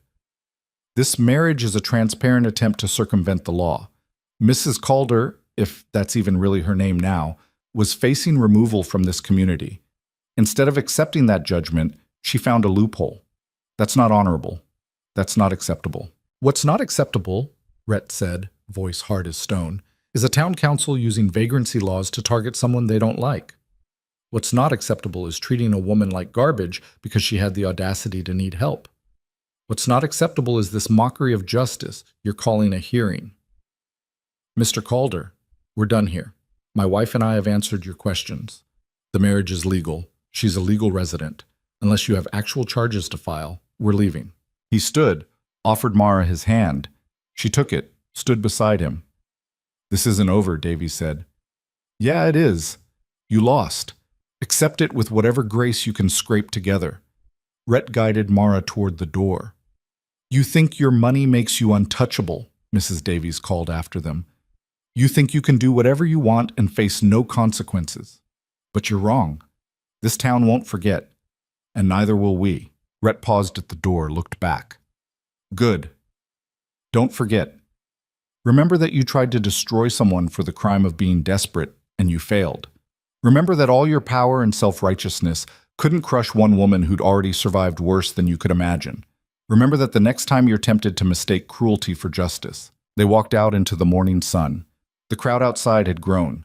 Mara could feel their eyes, hear the whispers starting up like wind through dry grass. Rhett helped her into the wagon without a word. He climbed up beside her, took the reins, and they pulled away from the town hall. Neither spoke until they were clear of town, heading back toward the ranch. Then Mara let out a breath she hadn't realized she'd been holding. "That was brutal," Rhett finished. "Yeah, they're not happy. Will they try again?" "Probably. But they don't have legal ground anymore. Worst they can do now is make social trouble." "Social trouble can be enough to destroy someone." "Not if you don't give them the power." He glanced at her. "You did well in there. Stood your ground." "I was terrified. Didn't show. You looked like you could eat them alive." Despite everything, Mara almost smiled. "I wanted to. I could tell." He turned the wagon onto the road leading back to his property. "Where do you want to go, main house or the cabin?" She didn't even hesitate. "The cabin." "Figured you'd say that." When they reached the cabin by the creek, Rhett helped her down but didn't immediately leave. He stood there looking at the small structure like he was seeing it for the first time. "Charlie built this place," he said quietly. "When I first came to work for him, back when I had nothing, was nobody, he let me sleep in the barn. Said it was until I proved myself. But after the first week, he told me to build a cabin, gave me tools, showed me how, said a man needed a place of his own, even if he was just starting out." "You built this?" "Charlie and me together. Took us a month. I was 19, thought I knew everything, didn't know anything.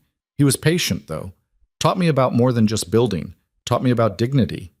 Mara looked at the cabin with new eyes. "That's why you offered it to me." "Partly. Also because it's a good cabin and it was sitting empty. But yeah, partly because Charlie taught me that giving someone a place to start from isn't charity, it's investment." "Investment in what?" "In the possibility that people are more than their worst moments. That everyone deserves a chance to be something other than what circumstance made them." He started to turn away, then stopped.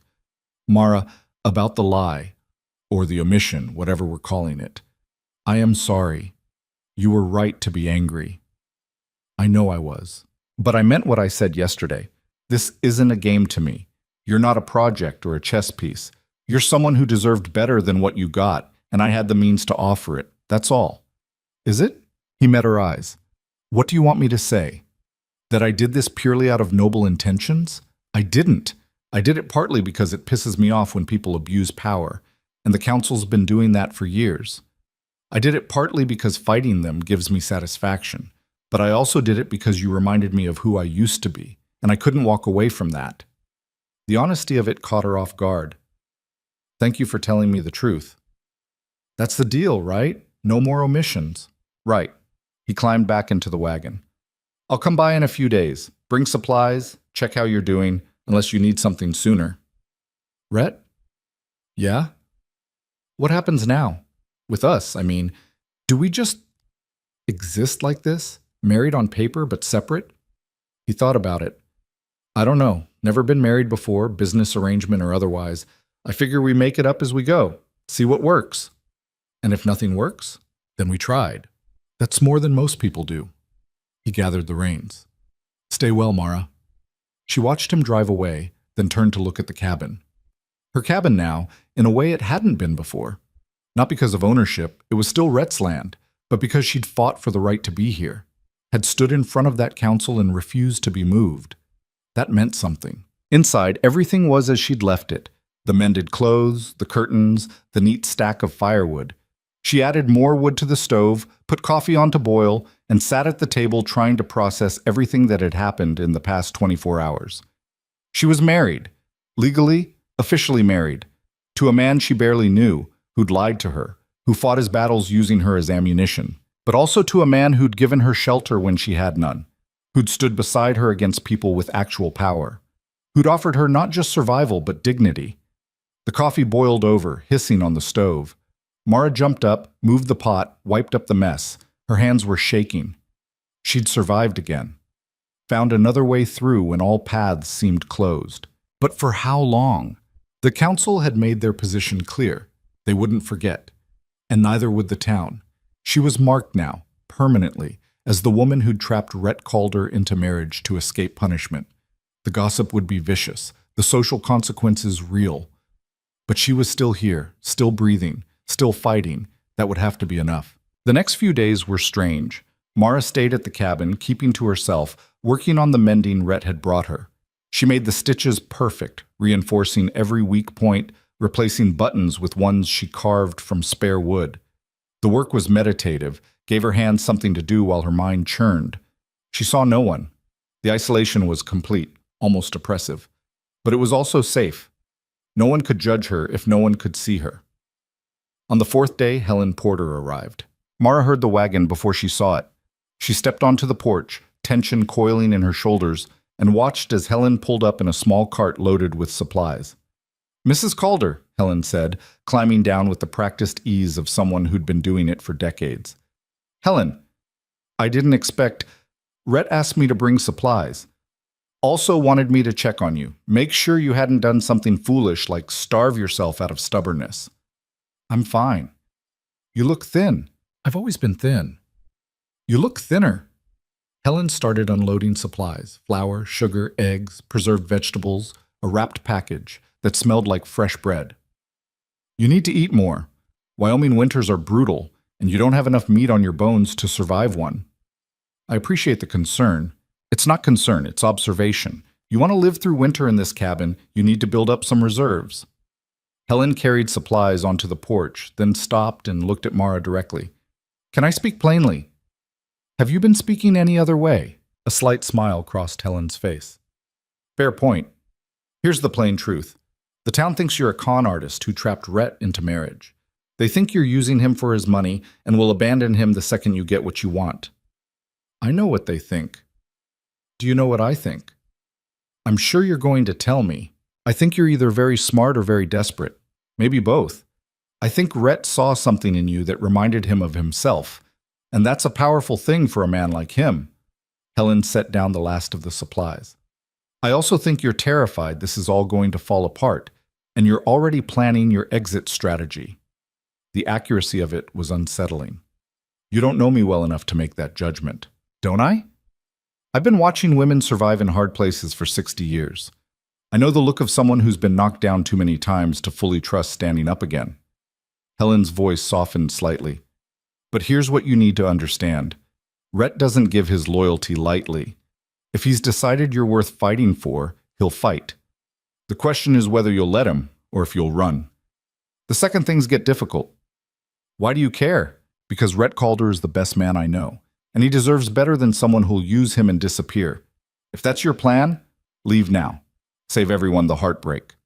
Mara felt anger rising. "You think I want this? You think I plan to end up here, married to a stranger, hated by an entire town? I think you want to survive. Nothing wrong with that. But survival isn't the same as living, and Rhett's offering you a chance at the second thing. Question is whether you're brave enough to take it." "Brave?" Mara laughed, bitter. "I'm not brave, I'm just too stubborn to die." "Sometimes that's the same thing." Helen turned to leave, then paused. "Dinner's at 6 at the main house every evening. You're welcome to join. Rhett eats alone most nights, could use the company, but that's your choice." She climbed into the cart and drove away, leaving Mara standing on the porch surrounded by supplies and uncomfortable truths. That evening, Mara stayed at the cabin, and the next evening, and the one after that. But on the fourth evening, as the sun was setting and the temperature was dropping, she found herself saddling the mare and riding toward the main house. She told herself it was just to be polite, to maintain appearances, to show she was taking the marriage seriously, even if it was just business. But as the house came into view, lights warm in the windows, she admitted the real truth. She was lonely. Desperately, achingly lonely. And the thought of another night alone in the cabin felt unbearable. Helen answered her knock, expression neutral. "Dinner's almost ready. Rhett's in the study." The house was warm, smelled like cooking meat and fresh bread. Mara followed Helen's directions to the study, found Rhett at a desk covered in papers, a lamp casting harsh light across his face. He looked up when she entered, surprise clear in his expression. Mara, Helen said dinner was at 6. It is. I just didn't expect you to come. Neither did I. She stood awkwardly in the doorway. If this is a bad time, no, it's fine. Good, actually. He stood, started clearing papers. Give me a minute to clean this up. What are you working on? Accounts. Trying to figure out winter feed costs. He gestured at the papers. Exciting stuff. Sounds it. They stood there for a moment, two people who were married but strangers, trying to figure out how to occupy the same space. Finally, Rhett spoke. How've you been? At the cabin, I mean. Fine. Helen brought supplies. I know. I asked her to. She also gave me a speech about not using you and running away at the first opportunity. Rhett's jaw tightened. She had no right. She had every right. She's protecting you. I respect that. Still, she shouldn't have... It's fine, Rhett. She's not wrong. I am planning an exit strategy. I'm always planning an exit strategy. That's what you do when you've spent your whole life learning that nothing is permanent. He was quiet for a long moment. What would it take for you to stop planning exits? I don't know. Maybe nothing. Maybe that's just who I am now. Maybe. Or maybe you just haven't had reason to stay anywhere long enough to find out. He moved toward the door. Come on. Helen gets angry if dinner gets cold. They ate in the dining room, a space far too large for two people, making them look small and isolated at opposite ends of a long table. The food was excellent, but Mara barely tasted it. The weight of everything, the marriage, the conflict with the town, the uncertain future, pressed down until she could barely swallow. This is absurd, she said finally. Rhett looked up. What is? This. Us sitting at opposite ends of a table like strangers at a funeral. If we're going to be married, even just on paper, we should at least be able to have a conversation. What do you want to talk about? I don't know. Anything. Everything. Who are you, Rhett Calder? Really? He set down his fork. What do you want to know? How did you get here? Build all this? Work. Lots of it. Started with nothing, saved everything, bought land when it was cheap, built it up. He paused. And some luck. Charlie taught me about cattle, about reading land. When I had enough saved, I bought my first section, built from there. Why did Charlie help you? Because I was young and stupid and had nowhere else to go. He said later that I reminded him of himself at that age. Alone, angry, trying to prove I was worth something. And are you? Worth something? I've built a profitable ranch, employ 15 people, contribute to the territorial economy. If that's not worth something, I don't know what is. That's not what I meant. I know what you meant. He met her eyes. I don't know if I'm worth something as a person. I treat people fairly, pay honest wages, don't cheat or lie more than necessary to survive in business. Is that enough? It's more than most people manage. Maybe. He pushed back from the table. Your turn. Who's Mara Vale? How did you end up answering mail-order bride advertisements? The question hit harder than she'd expected. Because I was 54 and broke, and had no other options. Before that I was married, briefly. My husband died young, fever. We had no children, no property. I tried to make it on my own, doing sewing, but work dried up. I moved, tried again. Same result. Eventually I ended up with nothing and nowhere to go, so I answered Thomas Brennan's advertisement and hoped for the best. And got the worst. Got rejected on a platform in front of strangers. Yes. I'm sorry. Why? You didn't reject me. No, but I lied to you, or hid the truth. Same difference. Mara was quiet for a moment. Why did you really offer me the cabin? The real reason. Rhett looked at her for a long time. Because I saw you walking into nothing that morning, and I knew what you were planning, and I couldn't let it happen, not when I had the means to stop it. The honesty of it stole her breath. You barely knew me. Didn't matter. Some things you don't need to know someone to understand. Desperation looks the same on everyone. So this was pity. No, this was recognition. There's a difference. They sat in silence, the weight of truth settling between them. Finally, Mara spoke. What happens now? With us? What do you want to happen? I don't know. I've never had choices before, just survival or death, and I kept choosing survival. You have choices now. Do I? Or do I just have a different kind of trap? Rhett stood, walked to the window. Outside, darkness had fallen completely. This isn't a trap, Mara. This is a partnership. Imperfect, complicated, but real. You can leave anytime you want. I'll give you money, help you start somewhere else.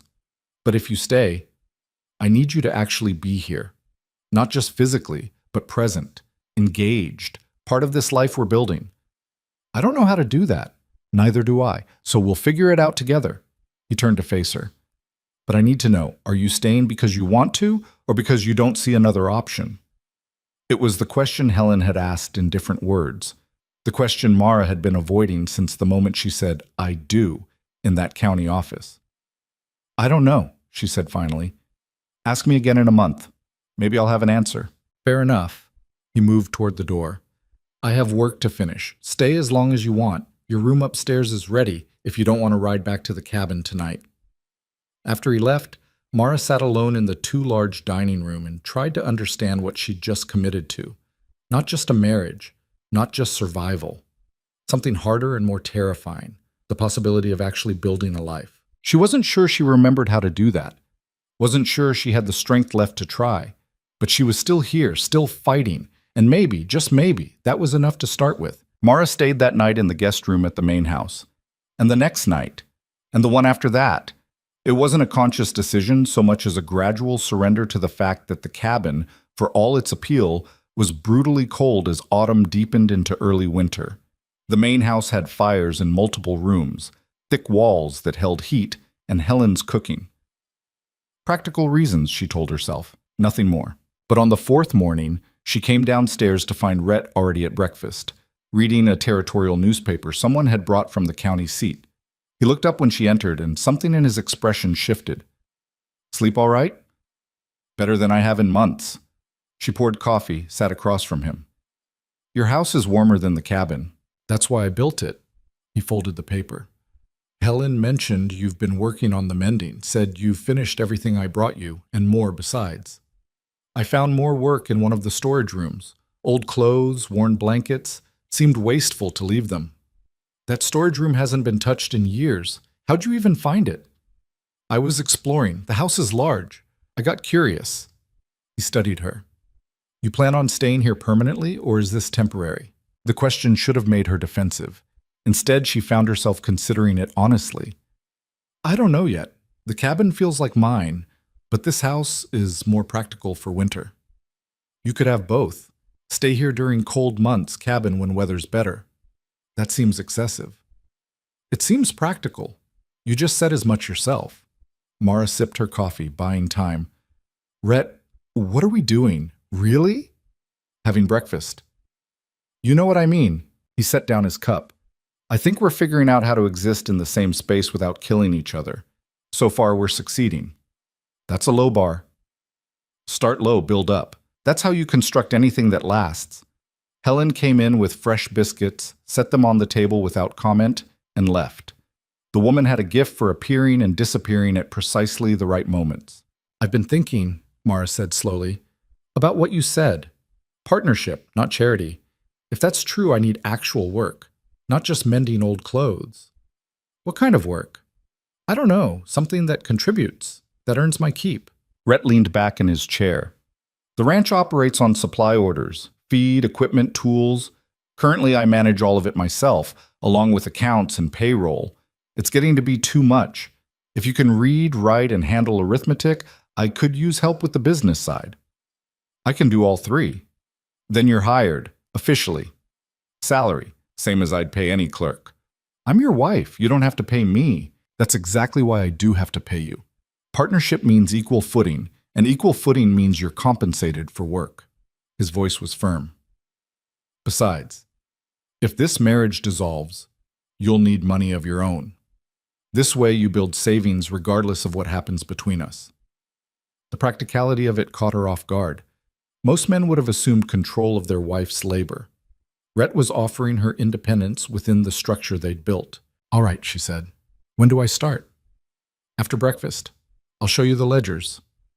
They worked together that morning in the study, Rhett explaining the ranch's operations while Mara took notes.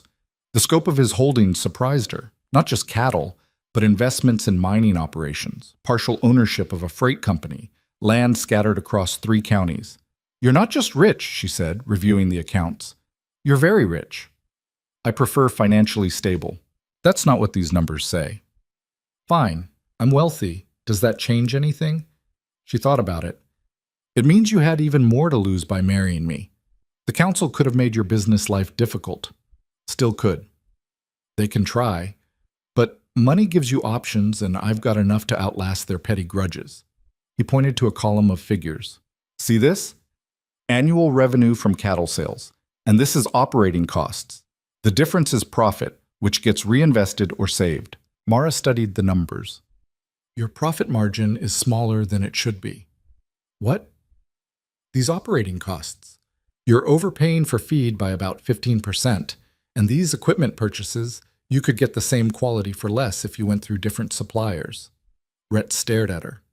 "How do you know that?" "I ran a household on almost nothing for 20 years. You learn to spot waste." She pointed to another entry. "And this? You're paying premium prices for basic goods. There are bulk suppliers in Chicago who'd ship for half this cost. I've been using local suppliers to keep money in the community." "That's generous. Also expensive." She met his eyes. "You asked if I could help with accounts. This is me helping. You can keep using local suppliers if you want, but know that it's costing you real money." He was quiet for a moment, then he started to laugh. "Helen was right. You're either very smart or very desperate." "Both. I told you that." "Yeah, you did." He pulled over a fresh sheet of paper. "Show me. All of it. Every place you see waste or inefficiency." They worked through lunch, Helen bringing food they barely touched. Mara went through every account, every expense, every contract. Years of stretching pennies had taught her to see patterns, to spot where money leaked away in small, constant drips. By evening, she'd identified savings that would amount to thousands of dollars annually. Rhett sat back, looking dazed. "I've been running this ranch for 10 years. How did I miss all this?" "You were focused on the big picture, land acquisition, herd management, expansion. Nobody was watching the details." She closed the final ledger. "You need someone doing this full time. The business has gotten too large for one person to manage alone." "I have someone now. You." "I'm serious, Rhett. This is real work. It needs real commitment." "I'm serious too. You just showed me I've been hemorrhaging money for years. That's valuable. That's worth paying for." He stood, stretched. "We'll draw up a proper employment contract tomorrow. Salary, terms, everything official. For now, let's eat something that isn't cold." Over dinner, which they ate at the same end of the table this time, a small shift that felt significant, Rhett asked about her past. "You said you were married before. Briefly. 3 years. He was a good man. We were young, poor, hopeful. Then he got sick and died, and I was alone." "No family?" "My mother died when I was 16. Never knew my father, no siblings. My husband's family wanted nothing to do with me after he was gone." She pushed food around her plate. "I thought I could make it on my own. Turns out the world doesn't have much use for widows with no connections." "But you survived." "Barely. I moved from town to town, taking whatever sewing work I could find. Sometimes it was enough. Mostly it wasn't. I got older, got more desperate, until finally I was answering advertisements from men I'd never met, hoping one of them would see me as something other than a burden. And Brennan saw you as too small. Brennan saw me as useless. He wasn't wrong. I couldn't work a ranch, couldn't haul water or manage livestock or do any of the things he needed. I was exactly what he said, too small, too old, too worn out. You're not useless. I am at most things. I can sew, I can manage numbers, that's about it. That's more than most people can do. And you're learning the ranch business faster than any clerk I've hired." He paused. "You're not useless, Mara. You're just used to people treating you like you are. There's a difference." She didn't know what to say to that, so she said nothing, and they finished dinner in comfortable silence. That night, lying in the guest room that was starting to feel less like a guest room and more like her room, Mara stared at the ceiling and tried to understand what was happening. She'd come here expecting to die. Instead, she'd found work that mattered, a purpose beyond simple survival. It felt dangerous, like something that could be taken away. But for now, it was real. And maybe that was enough. The weeks that followed developed their own rhythm. Mara spent mornings working on accounts, afternoons on correspondence with suppliers and buyers. She reorganized the filing system, streamlined ordering processes, renegotiated contracts that had been running on autopilot for years. The work was exhausting and energizing in equal measure. For the first time in decades, she felt useful, necessary. Like her presence made a tangible difference, Rhett noticed. You've cut operating costs by 20% in a month. That's remarkable. That's basic competence. You were overpaying for everything. Still, it's making a difference. He handed her a bank draft. Your first month's salary, deposited in your name at the Territorial Bank. Mara stared at the paper. Her name, her money, legally hers, independent of anyone else. This is too much. It's what you've earned. Don't argue. But the money felt strange in her hands. She'd spent so long having nothing that having something felt like a trick, like it would vanish the moment she believed in it. She put the draft in a drawer and tried not to think about it. In early November, Martha Hendricks showed up at the main house. Mara was working in the study when Helen announced her. That Hendricks woman is here, wants to speak with you. Tell her I'm busy. I did. She says it's important. Mara set down her pen. Fine, send her in. Martha entered looking uncomfortable, hat in her hands. She sat when Mara gestured to a chair but perched on the edge like she might need to run. Mrs. Calder, thank you for seeing me. What do you want, Mrs. Hendricks? I wanted to apologize for how Ruth and I spoke to you, for the things we said. Mara waited. We were wrong. About you, about your arrangement with Mr. Calder.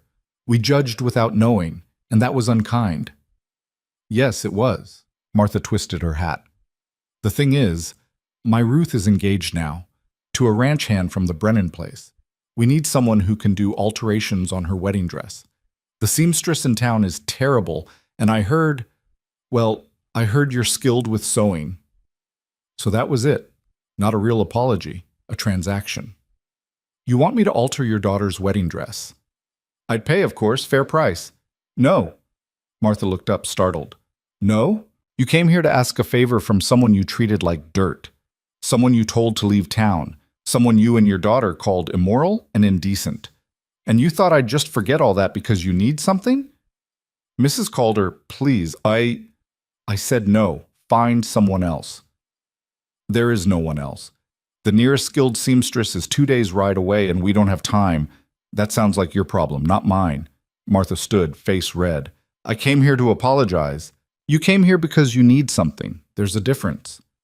Mara stood as well. You can leave now. After Martha left, sputtering with indignation, Mara sat back down and tried to feel victorious. Instead, she just felt tired. That evening, she told Rhett about it. Good, he said. Let them see what it costs to treat people like garbage. You don't think I should have helped her? Do you think you should have? I don't know. Part of me wanted to, just to be the bigger person. Being the bigger person is overrated. Sometimes people need to face consequences. Is that what this is? Consequences? It's reality. They made their choices. Now they live with them. He poured whiskey into 2 glasses, handed her one. You don't owe anyone forgiveness just because they decide they need something from you. Mara sipped the whiskey, felt it burn down her throat. When did you get so cynical? Around the same time I realized being nice doesn't protect you from anything. It just makes you an easy target. That's bleak. That's honest. They sat in silence, drinking whiskey and watching the fire. But the next day, Mara found herself thinking about Ruth Hendricks, about being young and engaged, needing a dress altered, about how it must feel to have your mother come back empty-handed. She cursed herself for the weakness, but that afternoon she rode into town. Ruth was at the general store when Mara found her. The girl looked surprised, then wary. Mrs. Calder. Miss Hendricks, I hear you're getting married. I am, in 3 weeks. Congratulations. I hope you'll be very happy. Ruth looked confused. Thank you? Your mother came to ask me to alter your wedding dress. I told her no. I know. She told me. I'm here to change my answer. Bring the dress to the ranch tomorrow. I'll do the alterations. Ruth's eyes widened. Really? Even after everything we said? Even after that? Consider it a wedding gift. Mara turned to leave, then stopped. But Ruth? Learn from this. Learn that treating people badly because you think they're beneath you has costs. Your mother had to swallow her pride to ask me for help. That's a price neither of you should have had to pay. She left before Ruth could respond. When she told Rhett that evening, he shook his head. You're too soft. Maybe. Or maybe I'm just choosing who I want to be instead of letting them choose for me. What's that supposed to mean? It means if I refuse to help out of spite, I'm letting them make me bitter. I'm letting them win by making me smaller. If I help because I choose to, I stay in control of who I am. Rhett was quiet for a long moment. You're stronger than you think. I'm not strong, I'm just tired of being angry. Ruth brought the dress the next day, and Mara spent a week doing careful, precise work. The alterations were flawless, she made sure of that. Not for Ruth or Martha, but for herself. Because doing good work mattered, regardless of who benefited. When Ruth came to collect the dress, she brought payment, more than Mara had expected. It's too much, Mara said. It's what you're worth. Mother wanted to pay less, but I insisted. Ruth hesitated. Mrs. Calder, I'm sorry for what I said by the creek, for how I treated you. You didn't deserve that. No, I didn't. I was raised to think certain things about women in your situation, that they were less. But you're not. I'm just a person doing my best with what I've got, same as everyone else. Ruth nodded. I'll remember that. After she left, Mara looked at the money in her hands and realized something had shifted. She wasn't that desperate woman on the train platform anymore. She was someone who had skills, who had value, who could choose to help or not help based on her own judgment. That realization felt like power. Winter came hard and fast. By December, snow lay thick on the ground and temperatures dropped low enough to make breathing hurt. Mara stayed at the main house full-time now, the cabin buried under drifts and inaccessible. She and Rhett fell into routines, working together in the study, eating meals at the same table, sitting by the fire in the evenings, sometimes talking, sometimes just existing in comfortable silence. It wasn't romantic. It wasn't what she'd imagined marriage would be back when she was young and thought such things mattered. But it was real. And increasingly, it was enough. In January, a letter arrived from the territorial office. Rhett read it at breakfast, then handed it to Mara without comment. It was from the town council. A formal complaint alleging that Mara's employment with the ranch was fictitious, designed to circumvent vagrancy laws. They're still trying, Mara said. They're desperate. The council election is coming up. If they lose their power to harass people. Rhett took the letter back. We'll respond with employment records, pay receipts, everything documented. They won't have a leg to stand on. Will that stop them? Probably not, but it'll slow them down. The response took a week to compile. Mara gathered every piece of paperwork documenting her work, contracts she'd negotiated, accounts she'd reorganized, correspondence with suppliers. The evidence was overwhelming. They submitted it to the territorial office with a cover letter Rhett dictated, and Mara wrote in her precise hand. The response came in February. Complaint dismissed. Insufficient evidence of fraud. That night, they celebrated with whiskey and Helen's best cooking. It felt like victory. But the real victory came 2 weeks later, when 3 women from town showed up at the ranch. Helen announced them with barely concealed skepticism. There's women here to see you. Say they have business. Mara went to the parlor, found 3 women she recognized from town. The minister's wife, the schoolteacher, and a woman who ran a small bakery. Mrs. Calder, the minister's wife said, thank you for seeing us. What can I do for you? We've heard about your work. The wedding dress you altered for Ruth Hendricks. The accounts you manage for the ranch. The way you've established yourself. Mara waited. The schoolteacher spoke up.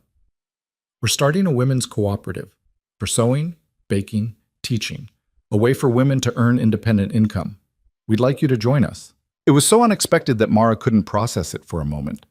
You want me to join your cooperative? We do. Your skills would be valuable, and frankly, your example has been inspiring. My example? You came here with nothing, the bakery owner said. You faced rejection, scorn, legal harassment. You could have given up, left town. Instead, you built something. You made yourself necessary. That's the kind of determination we need. Mara looked at these three women, respectable, established, everything she wasn't. The town thinks I'm a con artist who trapped a rich man into marriage. Some people think that. Others see a woman who refused to let circumstances destroy her. The minister's wife leaned forward. Mrs. Calder, we're not asking you to be perfect or proper. We're asking you to teach us how to survive when the world decides we're not worth the trouble. The honesty of it struck something deep in Mara's chest. I don't know how to teach that. You're living it. That's teaching enough. She joined the cooperative the following week. The first meeting was awkward. Some women were wary, others openly hostile. But Mara showed them her ledgers, explained how she'd reorganized the ranch accounts, demonstrated techniques for invisible mending and precise alterations. By the third meeting, the hostility had faded into grudging respect. By the sixth meeting, 2 more women had joined. The cooperative grew. Within months, they were taking orders from across the territory.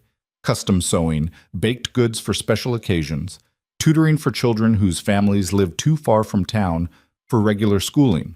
Mara found herself at the center of it, not because she'd sought leadership, but because the other women looked to her for guidance. She'd survived what they feared most, being cast out, deemed worthless, forced to rebuild from nothing. And she'd done more than survive. She'd built something that mattered. Spring came, and with it the town council elections. The old council lost badly, swept out by voters tired of petty tyranny. The new council's first act was to formally welcome Mrs. Rhett Calder as a valued member of the community. Mara read the proclamation and laughed until tears ran down her face. "What's funny?" Rhett asked. "They're welcoming me. The same people who tried to run me out 6 months ago are now claiming me as one of their own. That's politics, short memory, convenient principles? It's absurd. It's victory. Take it." That evening, they sat on the porch of the main house watching the sun set over land that was greening up after the long winter. The air was warm, carrying the smell of new grass and distant rain. "I've been thinking," Rhett said. "Dangerous habit. This marriage, this arrangement, it's worked out better than I expected. That's a low bar. You expected disaster.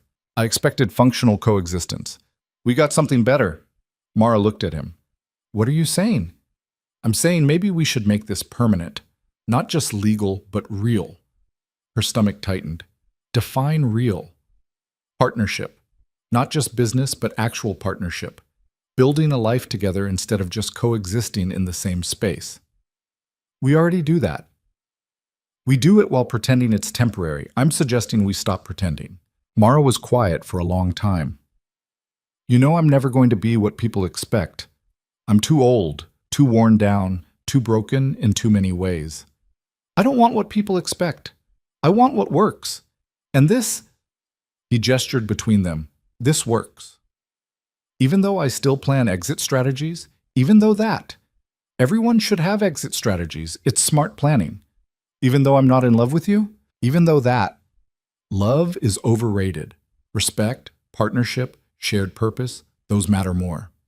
She thought about the past 6 months, the way they'd built something together without planning to, the way her work had become real work, her presence necessary instead of tolerated, the way she'd stopped feeling like a burden and started feeling like a partner. "All right," she said finally. "All right? All right, let's make it permanent. Real partnership, not just legal arrangement." Rhett smiled, real and warm. "Yeah? Yeah, but I'm keeping my own bank account. Wouldn't have it any other way." They sat in silence as the sun dropped below the horizon, painting the sky in shades of orange and purple and deep blue. "Rhett?" "Yeah?" "Thank you for seeing me when no one else did. Thank you for staying when you could have left." The cooperative flourished through summer. By fall, they'd outgrown the small building they'd been using and moved into a larger space Rhett helped them lease. The women, now 23 of them, pooled resources, shared knowledge, supported each other through hardships. Mara taught them everything she knew about managing money, about negotiating prices, about making themselves indispensable. She showed them how to build leverage from skills, how to demand fair payment, how to refuse to accept less than they deserved. And slowly, steadily, the women of Smoke Creek Station became a force in the local economy. Businesses that had ignored them now sought their services. Men who'd dismissed them now depended on their expertise. The shift was subtle but undeniable. Power had redistributed, and the women held more of it. One evening in October, almost a year after Mara had stepped off that train, she stood in the cooperative building watching women work. Seamstresses bent over fabric, bakers kneaded dough, teachers prepared lessons. The room hummed with productivity and purpose. Ruth Hendricks, now Ruth Morrison, approached with a question about pricing alterations. She was pregnant, glowing, happy in a way that made Mara feel ancient and young at the same time. "Mrs. Calder, what do you think is fair for this kind of work?" Mara examined the dress in question, calculated time and skill required. "Charge what it's worth, not what you think people will pay. If they balk, that's their problem." "That seems harsh. That's survival. You want to eat next winter? You charge what the work is worth." Ruth nodded, taking the advice seriously. She'd learned. They all had. After Ruth left, the minister's wife came over. "The cooperative is talking about expansion, maybe a second location in the county seat. We'd need someone to manage it." "I can't be in two places at once." "We weren't thinking of you. We were thinking of Margaret Spencer. She's been with us since the beginning, has good business sense. But we'd want your approval." The fact that they were asking, that they valued her opinion enough to seek approval, still surprised Mara. "If you think she can handle it, I trust your judgment." "We learned that from you, trusting our own judgment instead of waiting for permission." After everyone left and Mara was locking up, she stood in the empty building and let herself acknowledge the truth. She'd built something that would outlast her. The cooperative would continue whether she was part of it or not. She'd taught these women to be self-sufficient, and they'd learned.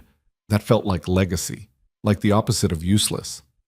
At home, and the main house was home now, fully and completely, she found Rhett in the study working on accounts. He looked up when she entered. "How'd it go?" "Good. They want to expand." "That's excellent. You must be proud." "I am. Also terrified they won't need me anymore." "They'll always need you, just in different ways as they grow." He set down his pen. "Kind of like us." "What do you mean?" "We started out needing each other for survival. Now we need each other for different reasons, better reasons." Mara sat in the chair across from him. "What reasons?" "Company, partnership, someone to argue with about accounting practices. Those are terrible reasons. They're honest reasons," he smiled. "How's that for not lying?" She smiled back. "It'll do." They sat in comfortable silence, and Mara realized this was what she'd been searching for without knowing it. Not romance, not rescue, just this: respect, partnership, shared purpose. A place where her presence mattered and her absence would be felt. It wasn't the life she'd imagined when she'd answered Thomas Brennan's advertisement. It was better, harder, messier, more complicated, but real in ways that imagined life had never been. Winter came again, and with it Mara's first anniversary as Mrs. Rhett Calder. They didn't celebrate with fanfare, just a quiet dinner, good whiskey, and acknowledgement that they'd made it a full year without destroying each other. "To survival," Rhett said, raising his glass. "To partnership," Mara countered. They drank, and the whiskey was smooth and warming. "You know what I realized?" Mara said. "What's that?" "Thomas Brennan did me a favor, rejecting me on that platform." "How do you figure?" "If he'd gone through with the marriage, I'd be stuck on some remote ranch doing work I couldn't handle, married to a man who saw me as inadequate. Instead, I'm here, running a business, leading a cooperative, married to someone who actually values what I contribute. So rejection was the best thing that could have happened." "Maybe. Or maybe I just got lucky when Rhett Calder decided to play hero." "I wasn't playing hero. I was being practical." "You were being kind. There's a difference." He was quiet for a moment. Charlie used to say that kindness and practicality weren't opposites, that being kind was practical because it built the kind of world you'd want to live in. Smart man. He was. I think he'd have liked you. Yeah? Yeah, you've got that same stubborn refusal to quit, that same ability to survive things that should have broken you. Mara thought about the woman who'd stepped off the train a year ago, desperate, terrified, planning to walk into wilderness and not come back. That woman felt like a stranger now. "I'm not that person anymore," she said quietly. "Who are you now?" She thought about it. Someone who builds things, someone who matters, someone who took the worst moment of her life and turned it into something worth having. That's exactly who you are. They sat by the fire until late, talking about plans for the ranch, for the cooperative, for the life they were building together. Not perfect, not smooth, but theirs, earned through hard work and stubborn refusal to accept the world's judgment. Outside, snow began to fall. Inside, warmth and light and the sound of two people who'd found in each other exactly what they needed, even if it wasn't what they'd expected. Mara had learned something in her year in Wyoming. Sometimes the worst thing that can happen is actually a door opening. Sometimes rejection is redirection. Sometimes losing everything makes space for building something better. She'd been discarded, dismissed, declared worthless by people who thought they had the right to make such judgments. And she'd proven every single one of them wrong. Not through force, not through vengeance, but through the simple, stubborn act of refusing to disappear, of building value where none had existed, of turning survival into victory through nothing more than work, intelligence, and absolute refusal to accept the role the world had assigned her. The rejected bride had become the backbone of a thriving ranch and a businesswoman respected across the territory. The woman dismissed as too small, too old, too useless had built a cooperative that employed dozens and generated real economic power. The world had tried to break her. She'd broken the world's expectations instead. And in doing so, she'd discovered something fundamental. Worth isn't something you're born with or something others grant you. It's something you build, piece by piece, through the work you do and the choices you make, and the absolute refusal to let anyone else define your value. That was the lesson. That was the truth. And as Mara sat by the fire in a house that had become home, married to a man who'd become partner, leading a cooperative that had become purpose, she finally understood she wasn't surviving anymore. She was living. And that made all the difference.